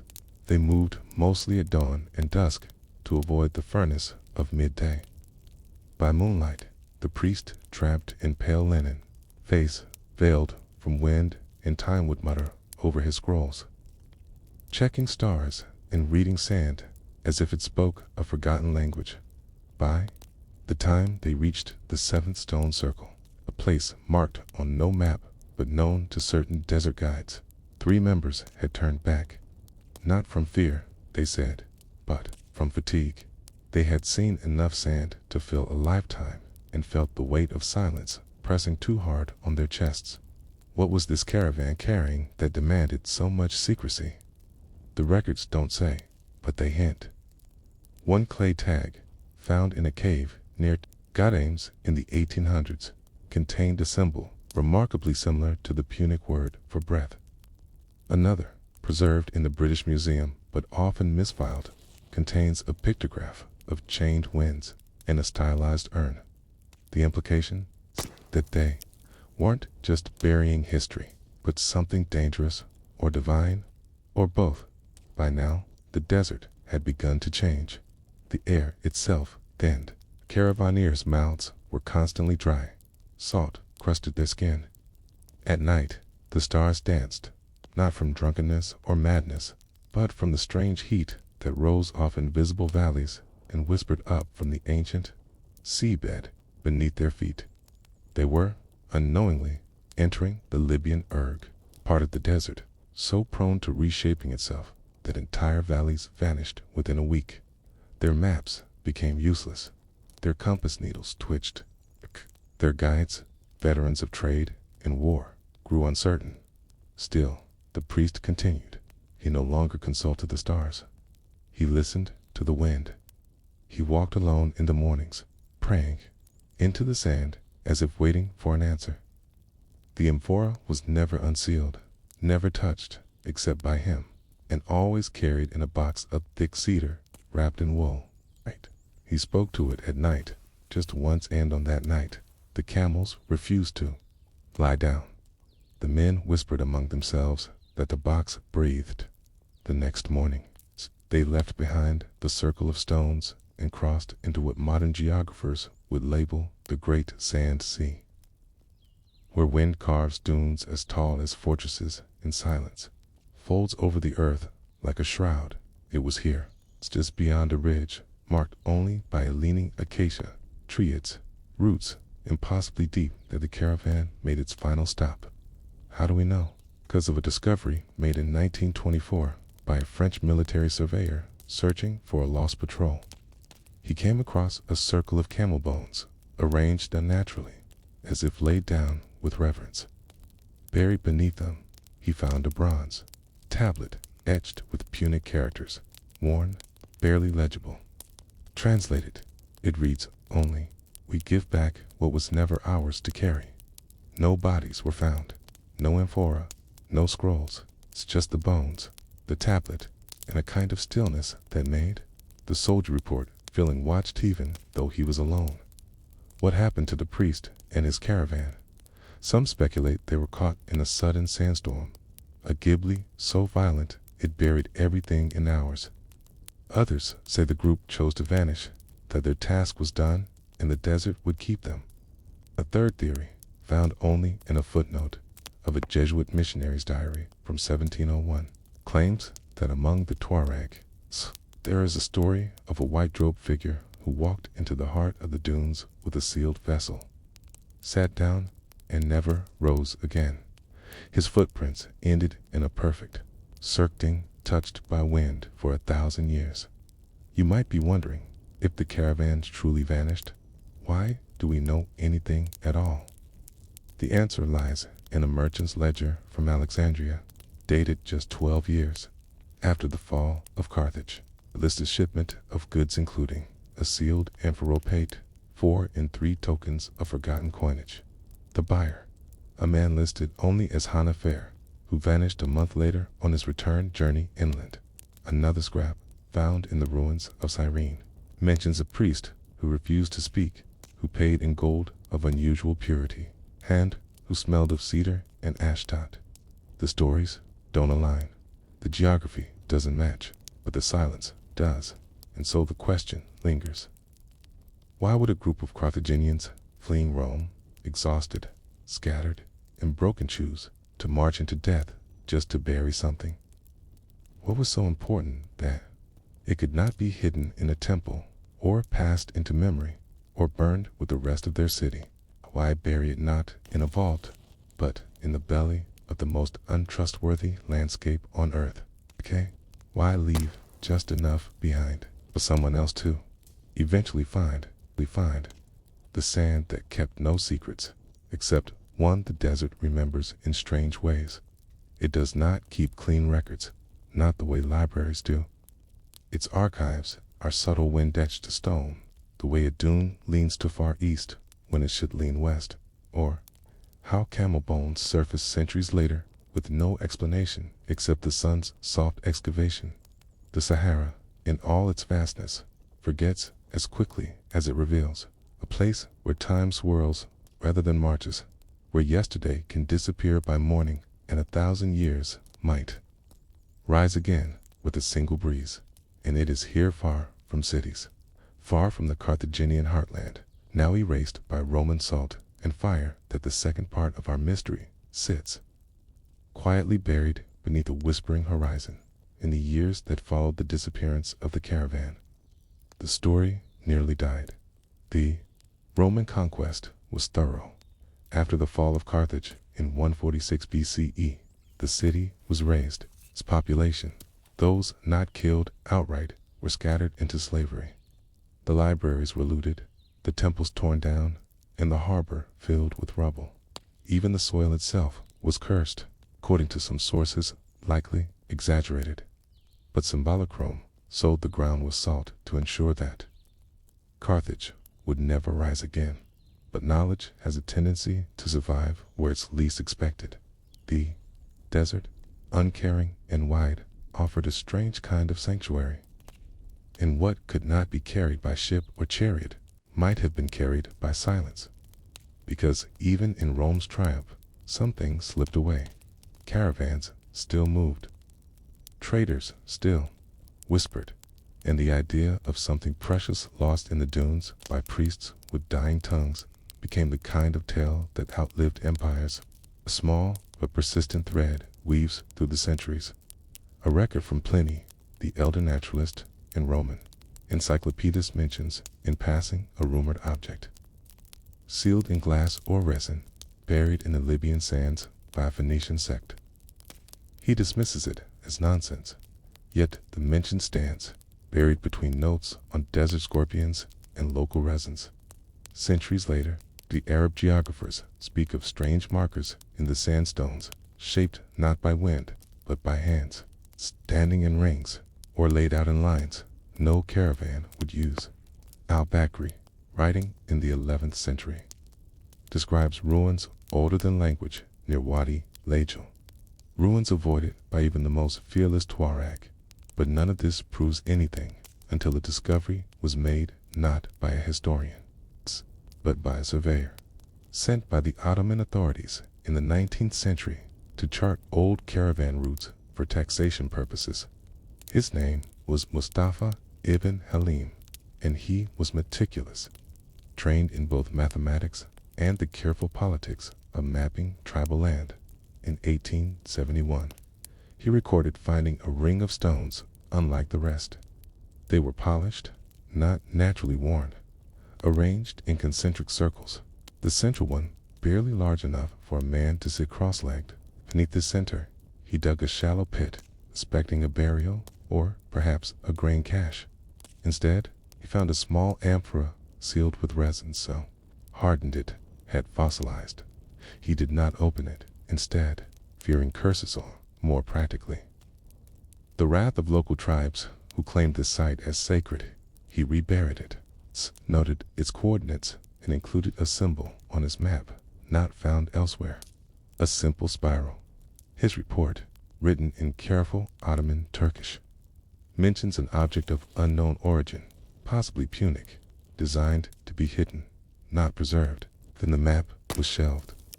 For 73 years, it sat in the archives of Tripoli, mislabeled and ignored. Only in 1944, during the chaos of war and colonial reshuffling, was it rediscovered by a British intelligence officer named Harold Quigley, who had been assigned to non-operational intelligence in North Africa, meaning archaeology, maps, rumors. Quigley was not a scholar, but he was curious. He wrote in his journal, "There are two kinds of secrets in war, those you're told to keep, and those the land keeps from you. I believe this desert holds the latter." He copied the map, marked the spiral, and tried to reach the site. He never found it. In his letters later declassified and stored in a Cambridge archive, he described sandstorms that reoriented dunes overnight. Local guides who claimed the stones had walked away, and one incident where a camel refused to walk further. laying down with what Quigley described as a look of refusal I've never seen in an animal. Again, silence. The amphora remained missing, its location lost again, the site unmarked, but the spiral symbol, the one Mustafa ibn Halim had sketched, resurfaced in 1986. A Canadian research team doing aerial photography of the Central Sahara reported a formation near Marzouk that resembled a spiral. Too symmetrical for nature, but dismissed by most as geological coincidence. The team noted no signs of excavation, but one researcher, a young geologist named Layla Armitage, became obsessed. She spent the next 6 years compiling every known reference to lost Punic artifacts, burial customs, and desert maps. Her findings, eventually published in an obscure journals, suggested something unnerving. The amphora may have contained no physical object at all. Instead, it might have carried something more volatile, a sound. Now, this sounds absurd, mythical, even, but Layla's argument, while speculative, relied on real Carthaginian ritual practices. Several Punic inscriptions reference sealed breath or bound voice. It's often associated with ritual chants or the names of deities. In some beliefs, the utterance of a divine name could summon or destroy. The scrolls found in Kart Hadasht, New Carthage, describe jars used to trap invocations, either for preservation or suppression. If this was what the priest had carried, a scar containing the last invocation of a dying god, or perhaps a chant meant never to be spoken again, would explain the secrecy, the silence, the ritual of burial in a place where no one would hear. Because even in death, the desert listens, and the people who live close to it, nomads, traders, priests, know that not everything buried stays still. Some things hum beneath the sand. Some things echo at night, faintly, like voices caught between dunes. The Tuareg have a word for it, taglit, what returns in the silence. In recent years, satellite imaging has rediscovered stone rings, spiral ridges, and uneven soil formations, consistent with buried chambers across southern Libya and Niger. Most are inaccessible. Some are likely natural, but one site identified by shape and proximity to the original Ottoman coordinates has drawn renewed interest. Excavation has not been permitted. The Libyan authorities, citing both cultural preservation and local tribal objections, have closed the area to outside teams. One insider, a local official speaking anonymously, said, "They say the site is protected, not by us, but by whatever was buried therein, by the desert itself, which has no interest in giving up its memory." And perhaps that's the final clue. Carthage, for all its temples and trade, did not trust Rome or Greece or even time, but it trusted the desert. It trusted that sand would outlast empire, that silence could protect, that what could not be carried forward in the tongue might still sleep in the wind. The caravan vanished. The priest disappeared. The amphora was sealed. But every few decades, someone feels called to look again, and they always stop short of opening what was once meant to remain closed. What if the real secret is not what was buried, but why it was meant to be forgotten? The last map that no one was meant to follow would draw someone into the desert, not just across its surface, where trade routes and mirages appear and vanish like breath on a window, but deep into it, past the known dunes, beyond the last oasis, into the quiet zones, the places where maps curled with age and silence.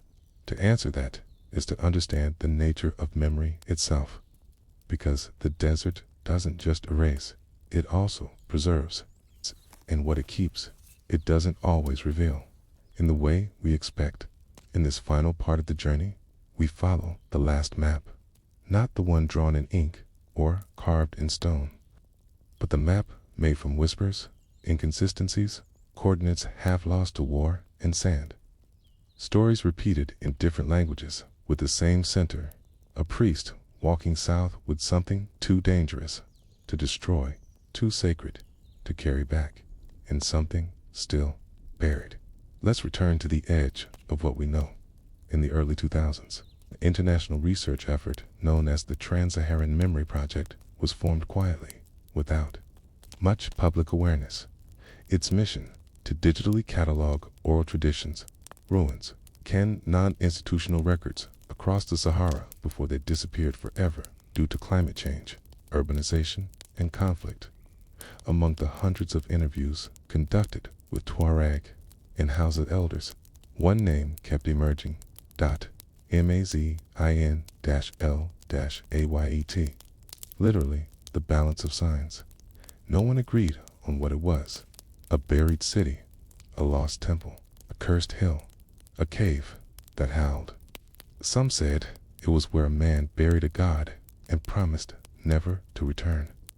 Others claimed it was the final way station of a blind priest who read the stars backwards and spoke only once in his life. Whatever it was, the name wasn't Carthaginian. It was older, possibly Numidian, or even Berber. But then, someone noticed something strange. An old Punic tablet held in a private museum in Sicily, originally believed to be a funerary dedication, used the same combination of symbols: M-Z-N, L-A-Y-T. Scholars had long interpreted it to mean "may he rest at the signs," or "he who walks the signs," thinking it was poetic. But what if it was literal?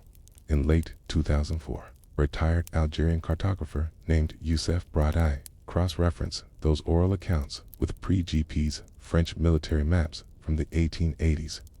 On one map, steep in the Tassili Najira Plateau, a region now famous for its prehistoric cave art, he found a red X marked only zone interdite.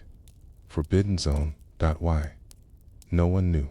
French records from the colonial period were often vague, but a surviving supply manifest from 1883 recorded that soldiers had stopped near that point, and 2 of them had to be evacuated with auditory distress and fever without infection. More interesting, a note that they had discovered stone arrangements inconsistent with Roman or Moorish style, and that the commander had ordered them to leave it untouched. What were they afraid of? Bradai went there himself in 2005, taking only a satellite phone and 1 Tuareg guide. They didn't reach the site, but Bradai described something strange in his notes: a sudden weather shift, a sandstorm that rose without warning, and most curious, a hollow wind, not the usual howl of desert gusts, but a low, resonant hum, like something passing through stone before reaching open air. He called it a sound with direction. He turned back. 2 weeks later, he died in his sleep. His notebook was passed to his nephew, who submitted it, quietly, to a university archive, under the subject, Undescribed Acoustic Phenomena in Saharan. 1 corridors. No one followed up, but we do know this: every attempt to reach the site after that has failed. Not dramatically, just inconclusively. Equipment breaks, funding disappears, political unrest closes roads, or researchers simply lose interest, forgetting why they were drawn in the first place. It's as if the place does not want to be remembered. And that may be exactly the point. Carthaginian religion, unlike many Mediterranean systems, was deeply ritualistic about forgetting. Not just about remembering the gods, but actively unremembering those who violated sacred limits. They had rites designed to erase dishonored names from communal records. Priests who failed in their duty could be ritually vanished, not executed, not exiled, but removed from memory lineage. Even family shrines. Some scholars believe this practice extended beyond people to entire events, meaning something may have happened during the fall of Carthage. Some ritual, some last invocation, some final truth that was not meant to survive. Not because it was evil, but because it was unfinished. And perhaps the last priest didn't carry a relic. He carried an unfinished ritual. Imagine that. A rite that could only be completed in a place where no one could hear. A chant meant to never echo off marble or temple wall. A message meant not for gods or kings, but for silence itself. For sand, this might explain one final detail, and it's the quietest of all. In 2011, during a latitude LiDAR scan of the Libyan-Algerian border, conducted for unrelated geological research, a small artificial depression was detected. Not a cave, not a ruin, but a concave basin, perfectly circular, about 12 meters in diameter, filled with tightly packed sand, far denser than the surrounding terrain. It shouldn't be there. Geologically, it makes no sense. The scan operators flagged it as a data glitch, but one technician bored, curious, overlaid the coordinates with the Ottoman spiral symbol from Mustafa ibn Halim's map. It matched perfectly, and at the center of that depression, one anomaly, a single point, 3 meters below surface, reflecting back a material signature inconsistent with stone or clay, possibly glass, fossilized resin. No excavation has followed. The site remains listed as archaeologically non-significant on all public maps, but in certain corners of academic discussion late at night, off the record, the phrase, the Meissen Hollow, started to circulate. Some want to dig, some say we should never go back, and maybe that's the lesson the desert wants to teach us, that some things, even those carefully buried, ritually sealed, protected by centuries of forgetting, are not meant to be brought forward, not because they are dangerous, but because their power is bound to their silence, because to break that silence would be to finish something no one alive remembers how to end. And so the amphora, if it is real, still sleeps beneath the sand, not forgotten, but held by a desert that both erases and remembers, by winds that whisper but never speak, and by the footsteps of a priest who walked south once, carrying the last unfinished word of a vanished city. What might it mean if he was right to trust the desert? What if the only thing he left behind was to silence, as the final century of Roman Carthage faded into dust? The desert stretched farther inland, the green edges of its once productive farmlands curling inward like burnt parchment. Water, once piped with brilliance and precision, now moved in silence beneath collapsed tiles and broken arches. And beneath one of these forgotten irrigation channels, beneath a well whose mouth had long since caved in, lay something that had no business surviving so long. It was not treasure in the traditional sense. No golden busts, no scrolls wrapped in imperial sigils, but it was something far rarer, a sealed archive in a clay cistern, packed with carefully curated tokens of belief tokens. The last priest had considered more vital than the temple itself. The cistern had not been built to store water, or perhaps it had, once, during the Republic, or even the Punic days, but it had long been repurposed, probably in haste. Its interior had been smoothed by hand with an uneven mixture of lime and ash. The edges were shored with mud brick too, fragile for military storage. Someone had pressed fingerprints along the lip in a consistent rhythm, a prayer code, according to some epigraphist, though none could decipher it. When archaeologists uncovered it in the late 1800s, they found it beneath layers of desert silt, eroded amphorae, and the stone outline of what had been a minor sanctuary. Inside were 24 objects. None were labeled. None had any obvious value, but each was wrapped with obsessive care. One in woven wool, one in fish skin, one inside a burnt gourd shell sealed with pine resin. Some were inscribed in Latin, others bore the curving letters of Punic, a language nearly erased by the Romans centuries earlier. One had a brief tag in what seemed to be Numidian shorthand, though even now that language resists translation. There was a wooden figurine about the size of a hand, worn, smooth, and legless, with no face but a single divot where an eye should be. A lump of compacted red ochre, shaped like a heart, or perhaps a gizzard. A folded tablet of beeswax, blank except for a crude spiral carved into its center, a dried flower, an empty ring, and in the center, buried beneath the rest, a soft cloth bundle, the remains of a worn priestly sash, still faintly crimson after centuries underground. What was this? A burial? An archive? A ritual offering? Or something else entirely? It would be easy, too easy, to romanticize, but the signs of desperation were clearer than the intentions. The materials were poor. The layers of wrapping inconsistent.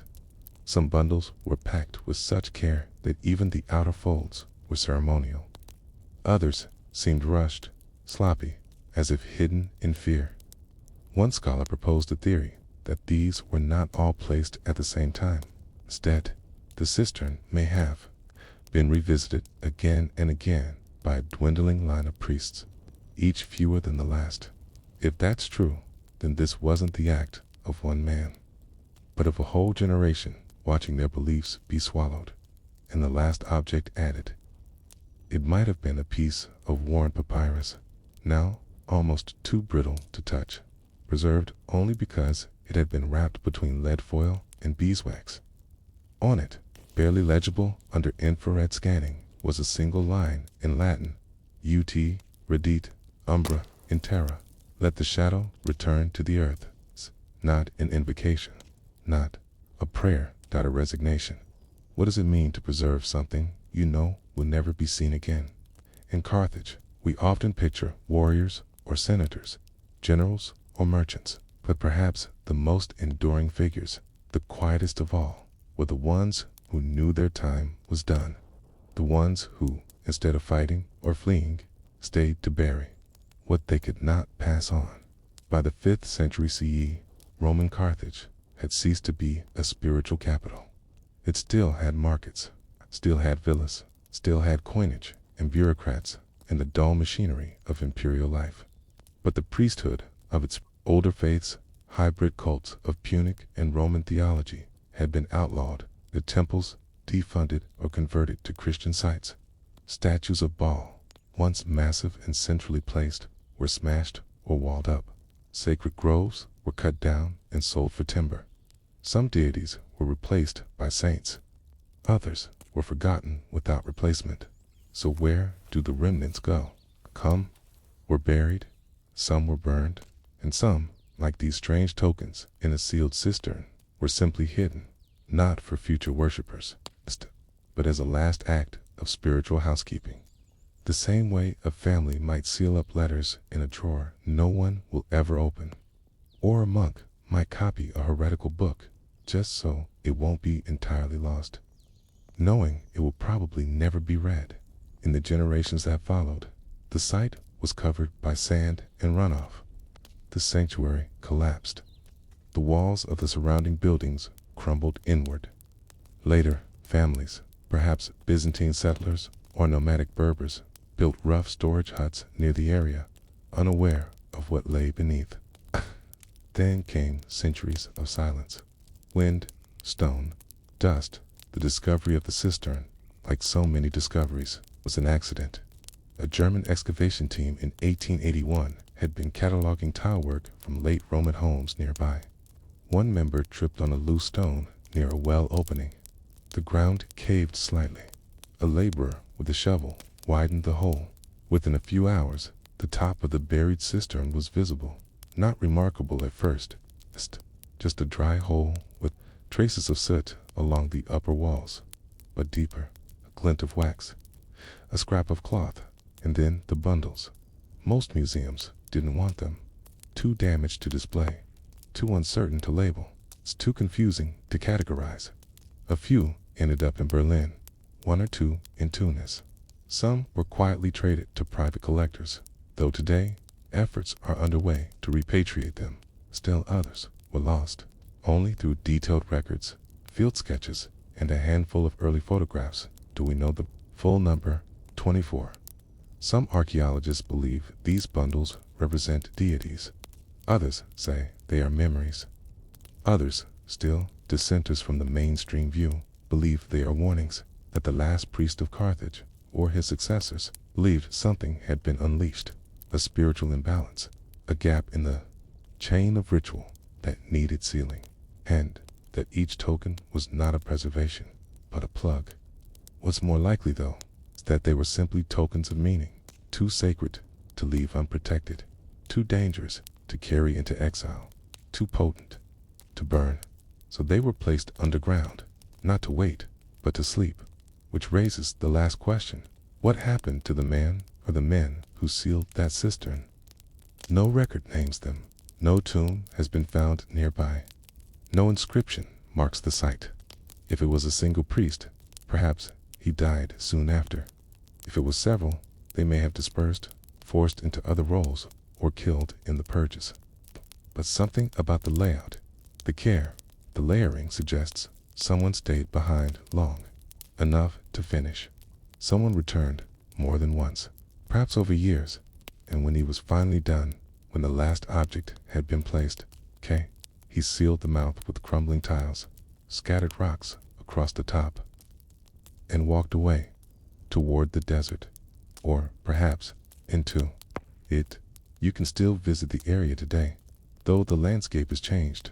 The well mouth is dry, the ruins scattered.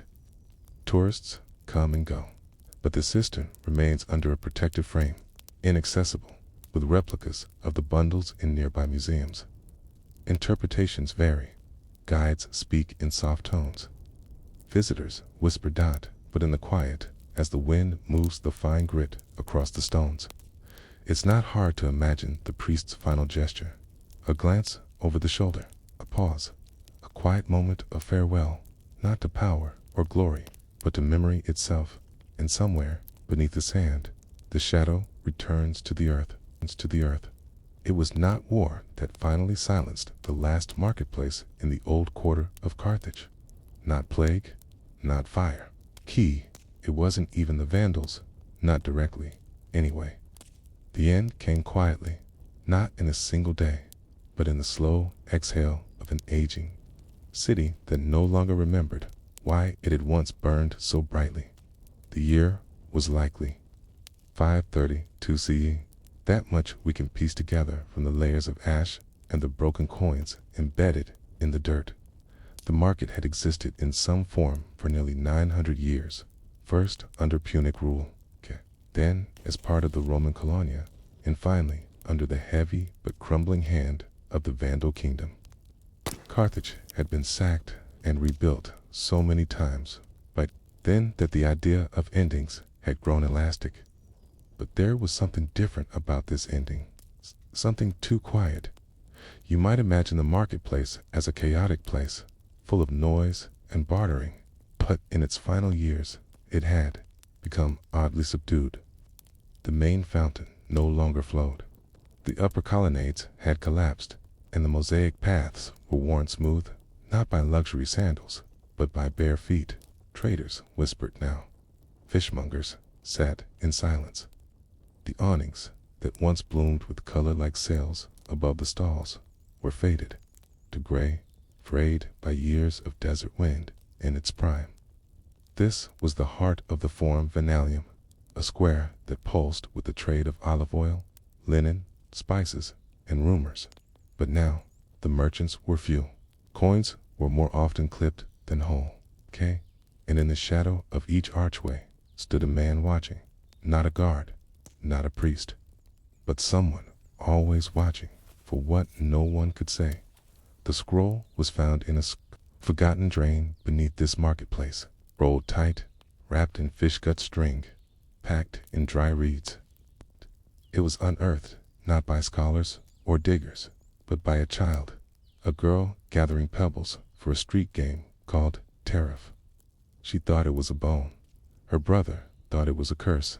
Their mother, a basket weaver who had seen such things before, took it to the edge of town and gave it to a fading monk who no longer preached, only copied. He unrolled it with salt, water, and care, and what he found was not a prayer, not a curse, not even a record of trade. It was an inventory, a final ledger of what was left on the morning the market finally died. There were no names, no signatures, just item after item, listed with absurd precision. 12 dried olives in oil, 7 bracelets of dull bronze, 1 tunic, frayed at both sleeves, 2 sheep, unsold, 3 bundles of myrtle, browning, 4 jugs with broken lips, still holding dust. No salt, no honey, no prayer. That last line, no prayer, has puzzled scholars for generations. What did it mean? Was it a lament, a factual note, or a symbol that something deeper had been lost?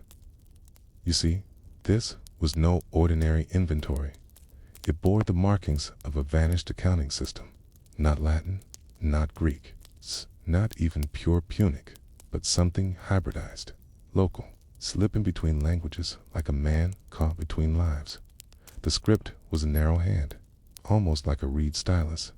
Each item was drawn with care, but there were smudges, erections, some lines scratched out. The ink was not iron gall or soot, but crushed figs in earth, the mark of someone writing not for display, but for remembrance. The scroll ends not with a signature, but with a sentence. I buried what was not sold, so it would not be eaten by the silence. That silence, in time, would cover everything, because this was not just a marketplace that died. It was the final breath of a forgotten economy, one that had once spanned the seas, feeding ships from Sicily to Spain. But now, ships no longer came. The wharves were broken, the salt fields flooded, and with each lost trader, a god was forgotten, a rite untended, a voice stilled. The marketplace had always been more than commerce.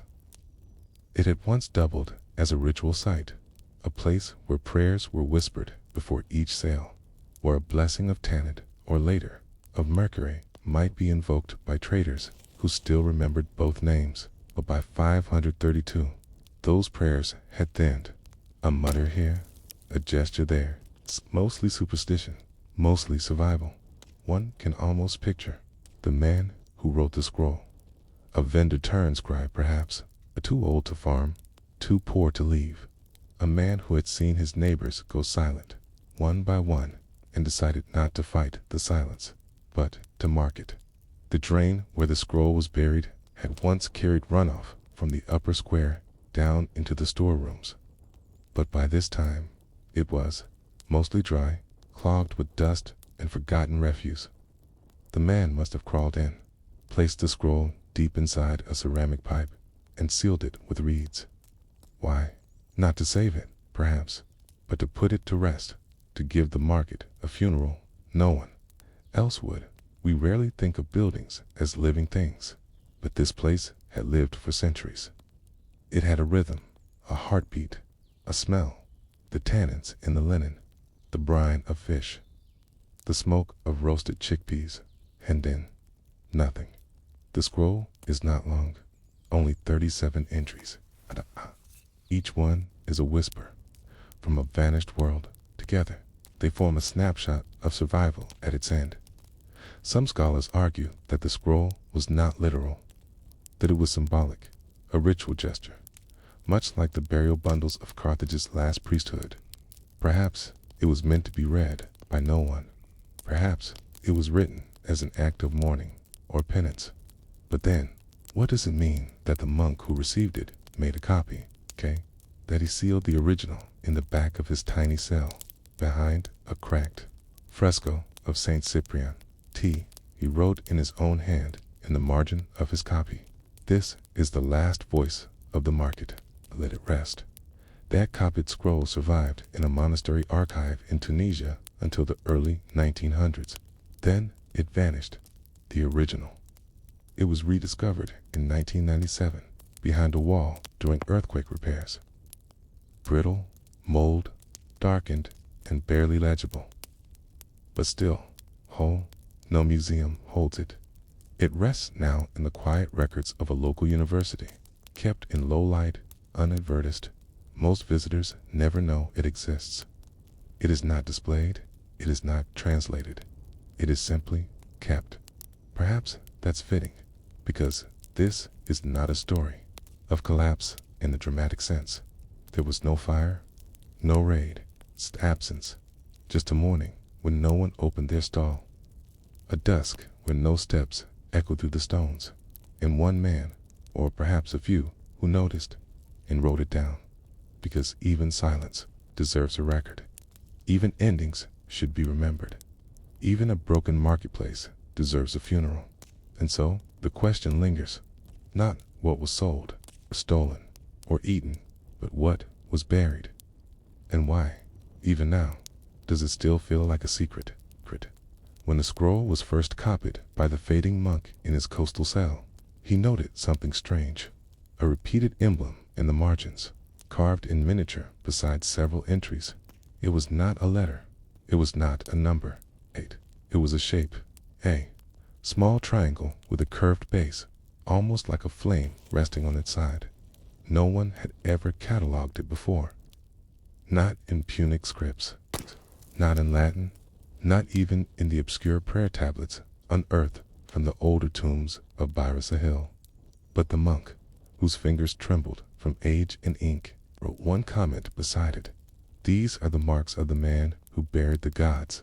The scroll may have been an inventory, but it became something stranger as scholars studied it. A quiet map of loss, perhaps, or a forgotten ritual, buried not in temples, but in the bones of commerce. But who was this man who buried the market? Who counted the unsold olives in jugs and wrote, with tired care, that there was no salt, no honey, no prayer? His name never appears, not even an initial. But his presence lingers in every line, in the order of items, in the symbols, in the tone. It was not the hand of a bureaucrat, not a Roman registrar or merchant accountant. It was softer than that, meditative, almost mournful. Historians now believe he may have been a priest, not of the great temples that once loomed above the city, but of something older, something local, a custodian of a fading belief, one kept alive in the shadows of decline. By 530 to CE, Carthage had become a layered ruin. The Vandals ruled, but loosely. The Roman baths were still used, though often as shelters. The aqueducts still stood, though. The water had long dried. Churches rose atop the old shrines. Christian rituals replaced Punic ones, but in the side streets and in the mouths of grandmothers, other names still lingered. Tanit, Baal Hammon, the gods who once walked in linen, in light. There were no temples left to them, but there were altars still disguised as tables, half buried in earth. Lit not by incense, but by memory. The priest, if we may call him that, was not dressed in robes. He likely wore what the traders did, a patched tunic, perhaps with a sash of significance only he understood. He had no congregation, no authority. It's the habits of ritual and a duty only he remembered. One story survives, passed down in a much later chronicle from the 13th century, the Codex of Quiet Names, written by a North African scribe in exile. It recounts an old tale told by his grandmother about the last counters of the city. According to her, there were once a handful of men, never more than 5, who walked the old market before sunrise, reciting not prayers, but names. Names of traders long dead, names of shops long closed. They spoke them aloud, so they would not be forgotten. Each step was a memory, each breath an archive. The tale says they carried no tools but a scrap of cloth tied at the waist. And when they found an item left behind, a cracked jug, a rusted knife, a worn sandal, they would touch it, count it, and walk on. She said her mother saw one once, years after the market had closed. He stood by the fountain, touching the dry rim with both palms. Then he knelt, as if speaking to the stone. And when she passed him again later, he was gone. But the scent of figs hung in the air, and the birds were silent. Of course, this is legend, but perhaps rooted in memory, because the scroll bears the marks of someone who did not merely record laws. He sanctified it. He counted not for inventory, but for mourning. This is where the triangle flame symbol becomes important. It appears 11 times in the scroll, always next to items that seem mundane. a chipped cup, a basket of dried thistle, a piece of flint. Some believe these were ritual objects, offerings. Others argued they were meant to mark items he couldn't bear to discard.